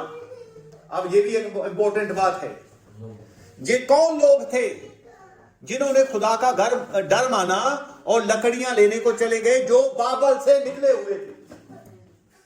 इन्होंने साबित किया हम लोग बाबल से बाहर आए हुए लोग हैं। जो लोग आज भी बाबल से निकले हुए होंगे वो खुदा की बात को मानेंगे और लकड़ी लाने के काम में जुट जाएंगे। लकड़ी अगर कोई तरह आत्मा ही काटती है हमें, तो फिर ये कोई तरह आत्मा की खोज में लगेंगे। प्रॉब्लम क्या है? प्रॉब्लम क्या है? कोई तरह आत्मा का ना होना है। कोई तरह आत्मा ही वो आ रही है जो काटती है। हालेलुया। कोई तरह आत्मा ही वो आग है जो इन चीजों को वहां से इधर को लाती है। वो जो बाबल से आए थे, कौन लोग थे? इसकी 12 आयत पढ़ना भाई आप। तद शालतिएल ਦੇ ਪੁੱਤਰ ਜ਼ਰੁਬਾਬਲ ਤੇ ਯਹੋਸ਼ਾਦਾਕ ਦੇ ਪੁੱਤਰ ਯਹੋਸ਼ੂਆ ਮਹਾਜਾਦੀ ਅਤੇ ਲੋਕਾਂ ਦੇ ਸਾਰੇ ਬਕੀਏ ਨੇ ਆਪਣੇ परमेश्वर। बकीये का क्या मतलब होता है? बकीये का मतलब होता है जो कुछ लोग शेष रह जाते हैं, जो कुछ लोग शेष रह जाते हैं, जिसको कहते हैं रेमनेंट। ये जो 1,44,000 है, ये क्या है? रेमनेंट। ये सारे इस्राएलियों की क्या है? करीब। और ये जो लोग हैं जो सारे इस्राएलियों से बचे हुए लोग थे, उनका जो बकिया है, उनका जो रेमनेंट है। हालेलुया। आपको पता है कि हम सारे युगों में से, हम कौन हैं? हम सारे युगों का रेमनेंट है। हम सारे युगों का रेमनेंट है। हम आखिर में हम ही हैं बचे हुए, हम ही हैं कुछ शेष। और इन शेष को भी वो ये नहीं करा रही, अब तुम तो बहुत छोटे छोटे हो, तुम्हारा तो मतलब कुछ है नहीं, है ना? लेकिन इन थोड़े से बचे हुए लोगों ने क्या किया? इन शेष लोगों ने ये जो रेमनेंट था, इन्होंने समझा, जिम्मेवारी को समझा। यस, हमें खुदाबंद अगर इसमें पहले लेकर आया है, हम बाकी गोत्रों से अगर पहले आए हैं, हालेलुया, तो जब तक बाकी गोत्र आए, अच्छा है कि हम उनके आने से पहले एक भवन तैयार कर लें। इन लोगों की अंडरस्टैंडिंग खुदा ने खोली। हालेलुया। युग समाप्त हो चुके हैं और हम लोग उन युगों का रेमनेंट है। हालेलुया। और आप अपने आप को कहां देखोगे? आप अपने आप को देखो हेगे नबी की किताब में, कि हम वो लोग हैं, वो लोग इस्राएली नहीं है। ये समझो कि ये लोग हम हैं। आज का हेगे कौन है? आज का मैसेज। आज का हेगे कौन है? प्रेरितों की शिक्षा। हालेलुया। और प्रेरितों की शिक्षा में जो होता है, फिलिप्स को वो क्या कहता है, और अब ये भी नहीं कह, अब प्रभु मैं तो बहुत लकड़ियां लेके आ चुका है ना, तो प्रभु क्या कहेगा, देखो तुम हो आज के फिलिपस, तुमने एक पूरे नगर को वचन सुनाया, गॉड ब्लेस यू, लेकिन अब एक हबशी खोजा है, इसके लिए वो भी एक लकड़ी है और बड़ी एक इंपॉर्टेंट लकड़ी है। हालेलुया। तुमने वहां जाना है, वहां जंगल में ही उसको काटना है, वहीं पर ही उसको तराशना है और तराश के वापस आ जाना है। हालेलुया। उसके बाद मैं तुम्हें कहीं और लेके जाऊंगा। मेरे ब्रदर, ये उड़ने वाला सिलसिला कहां से शुरू होगा? ये उड़ने वाला सिलसिला तब शुरू होगा जब लोग फिलिप्पस की तरह लकड़ी काटने के लिए बाहर निकलेंगे। हालेलुया। ये एलिया वाली उस स्पिरिट में आना कि आत्मा ने यहां से उठाया, यहां रख दिया, यहां से उठाया, यहां रख दिया, ये एलिया वाला एक्सपीरियंस किसको हुआ? फिलिप्पस को। लेकिन कब? जब वो लकड़ी काटने के लिए गया, जब वो लकड़ी काटने के लिए गया। अब एक सवाल ये उठता है कि एलिया ने वहां पर एक बल्द लिया, तो बल्द के साथ फिर कुछ लकड़ियां भी ली? नहीं, लकड़ियों के बिना तो बल्द रखा ही नहीं जाएगा। लकड़ियों के बिना आप बल्द को रख नहीं सकते, लकड़ियों के बिना आप कुर्बानी को रख ही नहीं सकते। कुर्बानी क्या है? वो बल्द कौन है? वो बल्द मैं भी हूं, वो बल्द आप में से हर कोई है। अगर आप में से हर कोई ये सवाल करे, प्रभु आज मैं अपने आप को रखना चाहता हूं आपके सामने, तो वो कहेगा इससे पहले कि तुम रखे जाओ, आपको किस लकड़ियों पे रख रहे हो? कुछ लोग हैं तुम्हारे पास जिनके ऊपर तुम अपने आप को प्लेस कर रहे हो। लकड़ियां होनी चाहिए ना। मुझे नहीं पता आप इसको समझ रहे हैं कि नहीं समझ रहे हैं। हालेलुया। अगर आप लकड़ियों को लाते हैं तो खुदाबंद आपको ग्रहण करते हैं। हालेलुया।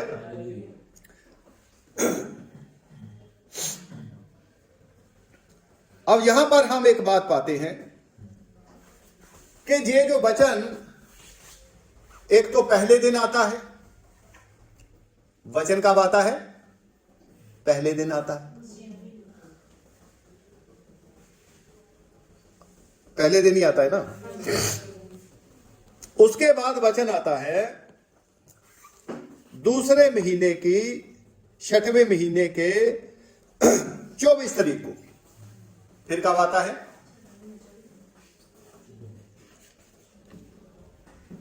चौबीस तारीख को, है ना। इसके बाद फिर वचन आता है 7वें महीने की 21 तारीख को। ठीक है जी। उसके बाद फिर वचन जो है 8वें महीने में, खुदावंद इससे बात नहीं करते। 8वें महीने में कोई बात नहीं होती। तो इसका मतलब है फिर 8वें महीने में खुदावंद ने कोई बात नहीं करी इस्राएलियों से, है जी। क्या समझ रहे हैं?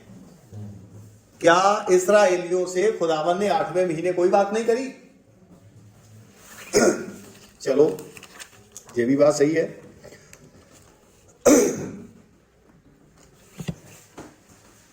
जकरिया की किताब पढ़ते हैं, पहला अध्याय।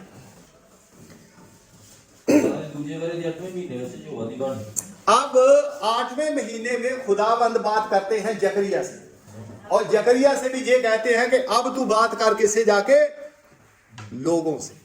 और आप अगर इस किताब में फिर देखोगे, हेगे की नबी की किताब में आपको यहोशादाक का पुत्र यहोशू और सल्तियेल का पुत्र जरुब्बाबेल ये नजर आएंगे। और इसको अगली किसी किताब में ये नजर आते हैं, तो पता किस किताब में आते हैं? जकरिया की किताब में है। जरुब्बाबेल के लिए ये वचन है, जरुब्बाबेल के लिए ये वचन है। हे मैदान तू क्या है? तू जरुब्बाबेल के आगे, हे पहाड़ तू जरुब्बाबेल के आगे क्या है? तू उसके सामने मैदान हो जाएगा। क्यों मैदान हो जाएगा भाई? ऐसा इसने क्या किया?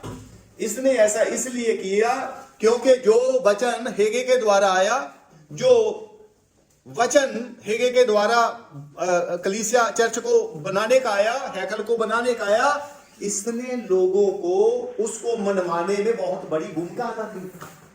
हालेलुया। अब बहुत ही बड़ी कमाल की बातें हैं इसमें। अगर आप आगे भी चलकर पढ़ेंगे तो वहां पर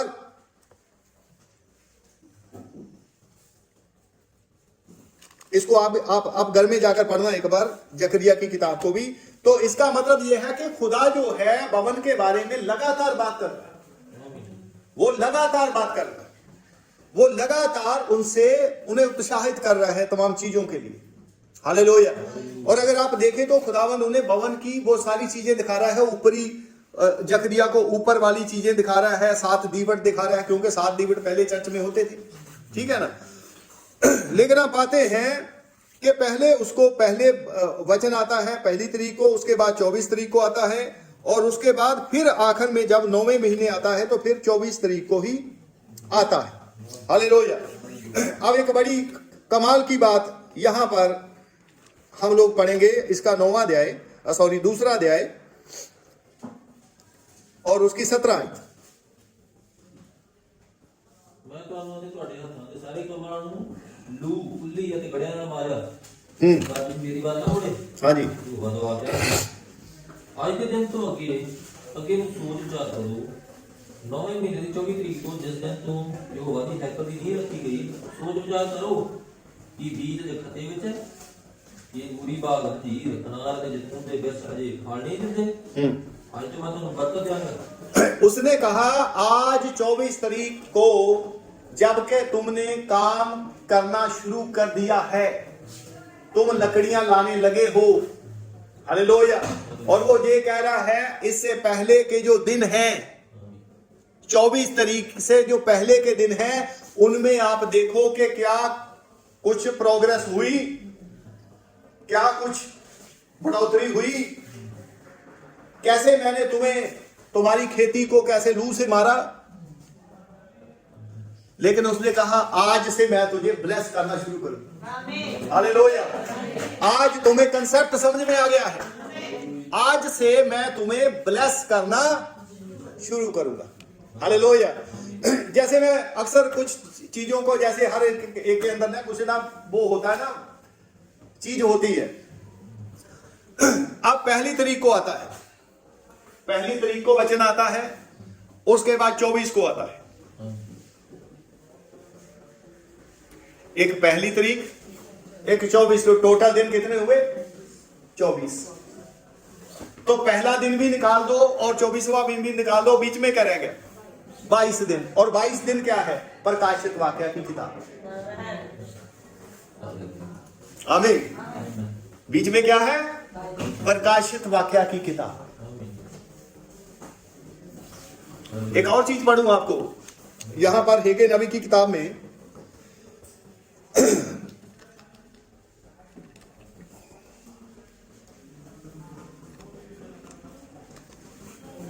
एक आयत थी मेरे अंदर,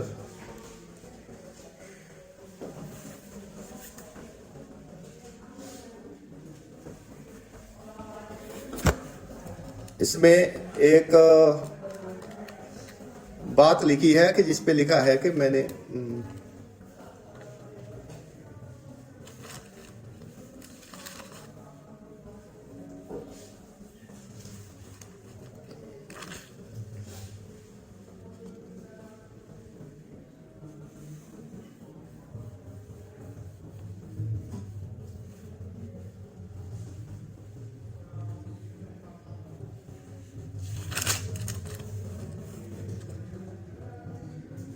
ये भैया 18 आयत पढ़ना जरा। ਅੱਜ ਦੇ ਦਿਨ ਤੋਂ ਅੱਗੇ ਨੂੰ ਸੋਚ ਵਿਚਾਰ ਕਰੋ। 9ਵੇਂ ਮਹੀਨੇ ਦੀ 24 ਤਰੀਕ ਤੋਂ ਜਿਸ ਦਿਨ ਤੋਂ ਯਹੋਵਾ ਦੀ ਹੈਕਲ ਦੀ ਨੀਂਹ ਰੱਖੀ ਗਈ, ਸੋਚ ਵਿਚਾਰ ਕਰੋ ਕਿ ਬੀਜ ਅਜੇ ਖੱਤੇ ਵਿੱਚ, ਕਿ ਇਹ बुरी बाग धीर अनार ਤੇ ਜੈਤੂਨ ਦੇ ਬੱਚੇ ਦੇ ਫਲ नहीं दिंदे। आज तो मैं तुम्हें बरकत देंगा। इसमें एक आयत लिखी हुई है कि जब पत्थर पर पत्थर जो है नहीं रखा गया था। हाँ, इसकी 15 आयत पढ़ी। ਅੱਜ ਦੇ ਦਿਨ ਤੋਂ ਅੱਗੇ ਨੂੰ ਸੋਚ ਵਿਚਾਰ ਕਰੋ, ਇਸ ਤੋਂ ਪਹਿਲਾਂ ਕਿ ਪੱਥਰ ਤੇ ਪੱਥਰ ਜੋ ਵਾਦੀ ਹੈਕਲ ਤੇ ਰੱਖਿਆ ਗਿਆ ਤਾਂ ਤੁਹਾਡਾ ਕੀ ਹਾਲ ਹੈ? अच्छा, ये बात किस दिन हो रही है? ये बात हो रही है 24 तारीख को। क्या बात हो रही है? पत्थर पर पत्थर रखने, 24 तारीख को। आपको पता है कि इस समय जो हेगे नबी बात कर रहे हैं, कहां पर खड़े हैं? हैकल में खड़े हैं, 24वें दिन को। क्या ये कमाल की बात नहीं कि हमारे यीशु मसीह मत्ती की किताब के 24वें अध्याय में हैकल में ही खड़े हैं और वो ये बात कर रहे हैं, यहां पत्थर पे पत्थर नहीं छोड़ा जाएगा। ये कितनी अजीब सी बात है। और ध्यान कीजिए, ये सेम हैकल थी, यही हैकल थी जिसको हेगे नबी कह रहे हैं कि भाई इसके आज से पहले जब पत्थर पर पत्थर रखा नहीं गया था, 24वें अध्याय में बोले, 24वीं आयत में बोले, 24वीं तारीख को बोले। और यीशु मसीह, ये पवित्र आत्मा ने हर चैप्टर बड़ी प्रेरणा से रखा हुआ है। और यीशु मसीह फिर हेगे के इसी बात को उठाते हैं और क्या कहते हैं कि भाई मैं तुमसे सच सच कहता हूं कि भाई इस हैकल के ऊपर क्या नहीं छोड़ा जाएगा? पत्थर के ऊपर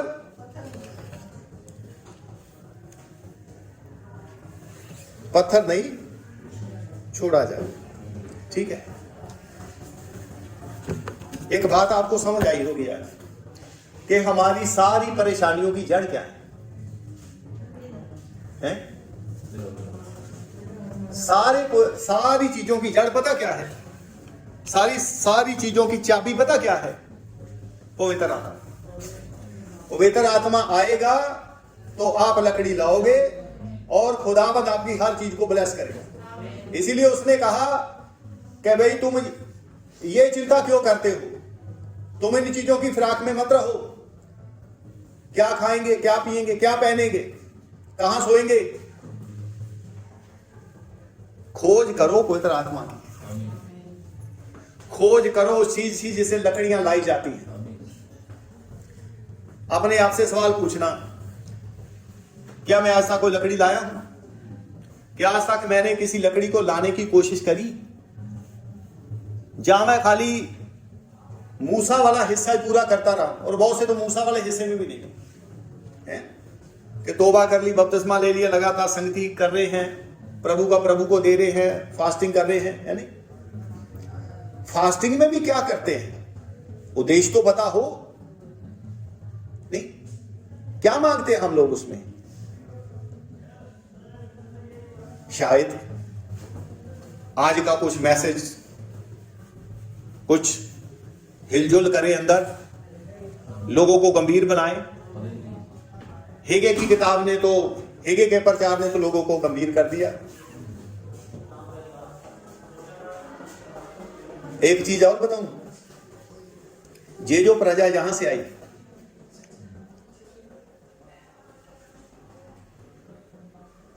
ये 24 दिन में एक्टिव हो गए। 24 दिन में एक्टिव हो गए। 24 दिनों में खुदा ने आकाश का, पृथ्वी का, हर चीज का चैनल चेंज कर दिया है। सूखे पेड़ 24वें दिन से हरे होने शुरू हो। एक ने कहा, हेगे ने बोला है, चलो यार थोड़ा सा मैं पेड़ को देखूं जाकर। पेड़ को देखा तो पेड़ थोड़ा सा सीधा हो गया, कुमलाए हुए पत्ते थोड़े सेट हो गए। मैंने कहा ये पता क्यों हुआ है?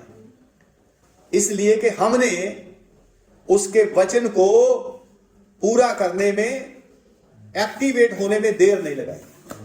और ये नहीं कि कुछ ने किया कुछ ने नहीं किया, सारे लोग एक मन हो गए। सबने एक मन होकर खुदा के काम को लग गए, पहाड़ों पे चढ़ गए। आमीन। और उसके बाद क्या होता है? उसने कहा इस हैकल की पिछली दशा इसकी पहली उससे ज्यादा बेहतर होगी। हालेलुया। आप जानते हैं कि जो उस समय 1000 साल जो क्या कहते हैं, जो सुलेमान का राज था, उसमें जो हैकल की जो शोभा थी, अब जो शोभा होगी उससे बेहतर होगी, जो 1000 साल राज में होगी। सुलेमान का जो राज है वो 1000 साल राज की तस्वीर है। आज गौर करें, क्या मैं मूसा वाले हिस्से में हूं, या मैं एलिया वाले हिस्से में हूं, या मैं किसी में भी नहीं हूं? ये गौर करने की बात है। क्या मैं कभी लकड़ियां लाने में, क्या मेरी सेहत की चंगाई या कुछ और मसले इसलिए तो नहीं कि मैंने हेगे नबी के इस मैसेज के अनुसार जो वो कह रहा है कि ये बातें हैं और वही चीजें मेरे अंदर हैं, मैं तो अपनी धुन में चल रहा हूं, चल रही हूं, और भवन का कुछ नहीं हो रहा नहीं, लेकिन अपना कुछ रुक नहीं रहा है और ज्यादा फ्रूटफुल भी नहीं हो रहा। हम तो मतलब बार बार कुछ ट्राइयां करते जाने हैं, अब कुछ ये करेंगे, अब कुछ नया करेंगे, अब हमने जो भी सुना है कि अब हम वो करेंगे, करते रहो, होगा कुछ नहीं। अगर आप वाकई सच्चे बच्चे हैं तो फिर आप अपनी इन्वेस्टमेंट करोगे लकड़ियां लाने में। लकड़ियां लाने के लिए प्रभु मुझे ऐसा बिजनेसमैन बनाए कि मैं लकड़ियां ला सकूं, मैं तेरे भवन को उसार सकूं, क्योंकि आपके भवन की उसारी के साथ ही मेरी उसारी। मैं आपके भवन की उसारी में लगूंगा, आप मेरी उसारी में लगेंगे। आज यही बहुत बड़ी प्रॉब्लम है, हमारा कुछ हो नहीं रहा यार, हम हमारे जीवन में कुछ बेदारी आ नहीं रही और कुछ गर्माहट सी आ नहीं रही, नहीं आएगी।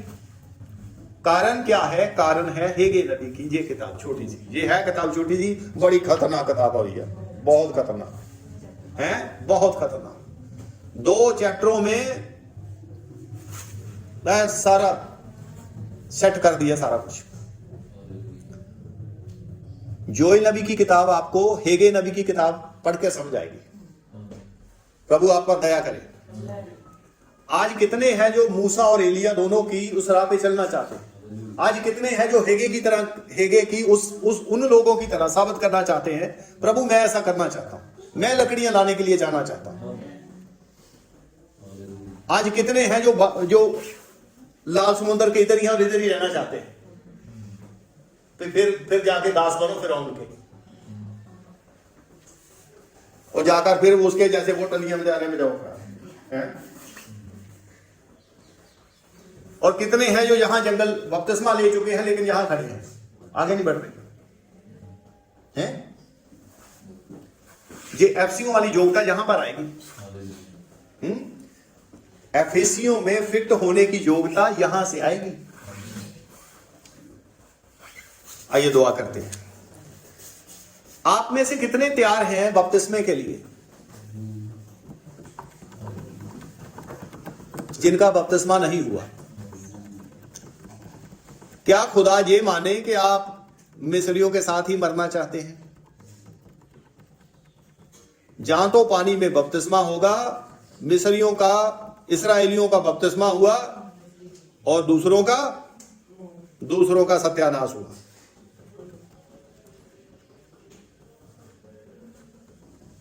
आप मिस्र में ही रहना चाहते हैं, जहां आप कनान में जाना चाहते हैं? आप किस साइड खड़े हैं? जिनका बपतिस्मा नहीं हुआ वो अभी मिस्र में ही है, वो लाल समुद्र के ऊपर ही सोच विचार कर रहे हैं। वैसे ये भी डिजाइन नया आया है, किया तो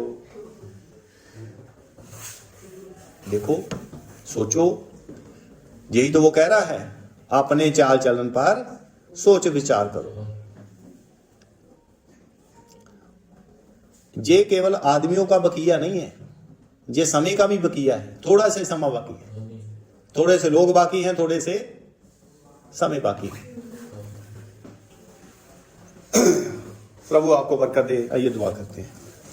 प्यारे मेहरबान खुदावंद प्रभु यीशु मसीह, खुदावंद हृदय से प्रार्थना है प्रभु यीशु मसीह हमें एक्टिव करें, हम में से हर एक एक्टिव हो प्रभु, हर एक हेगे के द्वारा आपके बोले हुए वचन के प्रभाव के नीचे आए प्रभु, आज हमारे युग में भी एक हेगे आया है प्रभु, और मेरे खुदावन जो अपने देश में दूसरे देशों में प्रभु यीशु मसीह लकड़ियां इकट्ठियां करने में व्यस्त रहा प्रभु, और मेरे खुदावन जिस दिन वो उस धरती से गया प्रभु, उस दिन भी खुदावन मेरे प्रभु यीशु मसीह एक दूर यात्रा से खुदावन मीटिंग करके वो अपने घर को जा रहा था प्रभु, और मेरे खुदावन कैसे वो आपका काम करता करता प्रभु आपके पास गया प्रभु, और मेरे खुदावन जितने दिन वो प्रभु उस आईसीयू में रहा प्रभु, खुदावन उसके बारे में गवाहियां हैं प्रभु कि वहां जितने भी मरीज थे आईसीयू में सबको ही छुट्टी मिल गई खुदावन।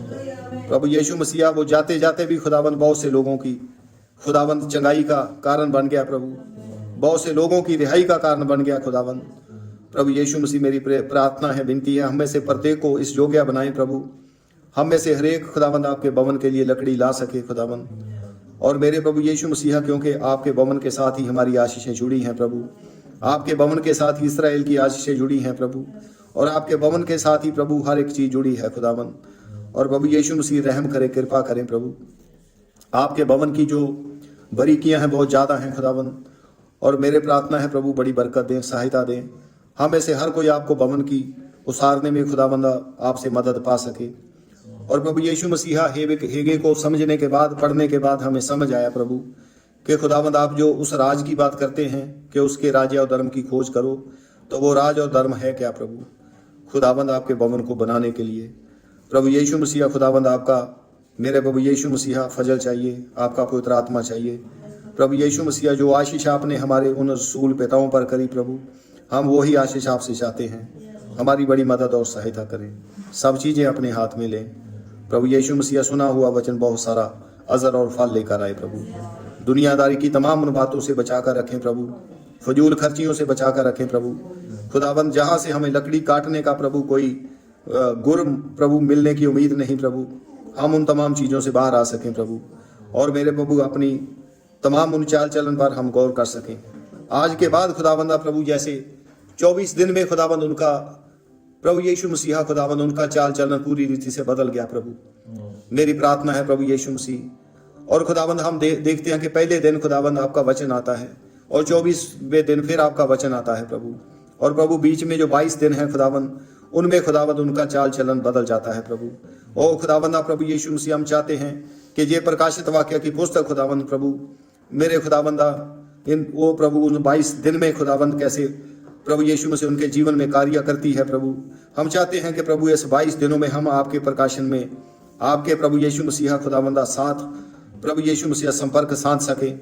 मेरे प्रभु यीशु मसीहा खुदावंद हम इस 22 दिनों में गुजर सकें प्रभु, इस प्रकाशित वाक्य में पाई जाने वाली आपकी तमाम उन प्रभु आपके खुदावंद उन तमाम प्रभु भविष्यवाणियों से, आपके उन तमाम वेदों से, और आपके उन तमाम प्रभु यीशु मसीह योजनाओं से हम गुजर सकें खुदावंद। दया करें, कृपा करें, और मेरे प्रभु दया करें, कृपा करें प्रभु, सब चीज़ें अपने हाथ में लें प्रभु, रहम करें, फजल करें प्रभु यीशु मसीह। इसमें और भी बहुत कुछ हो सकता है प्रभु, प्रभु आप उसे हमारे ऊपर प्रकट करें, जाहिर करें।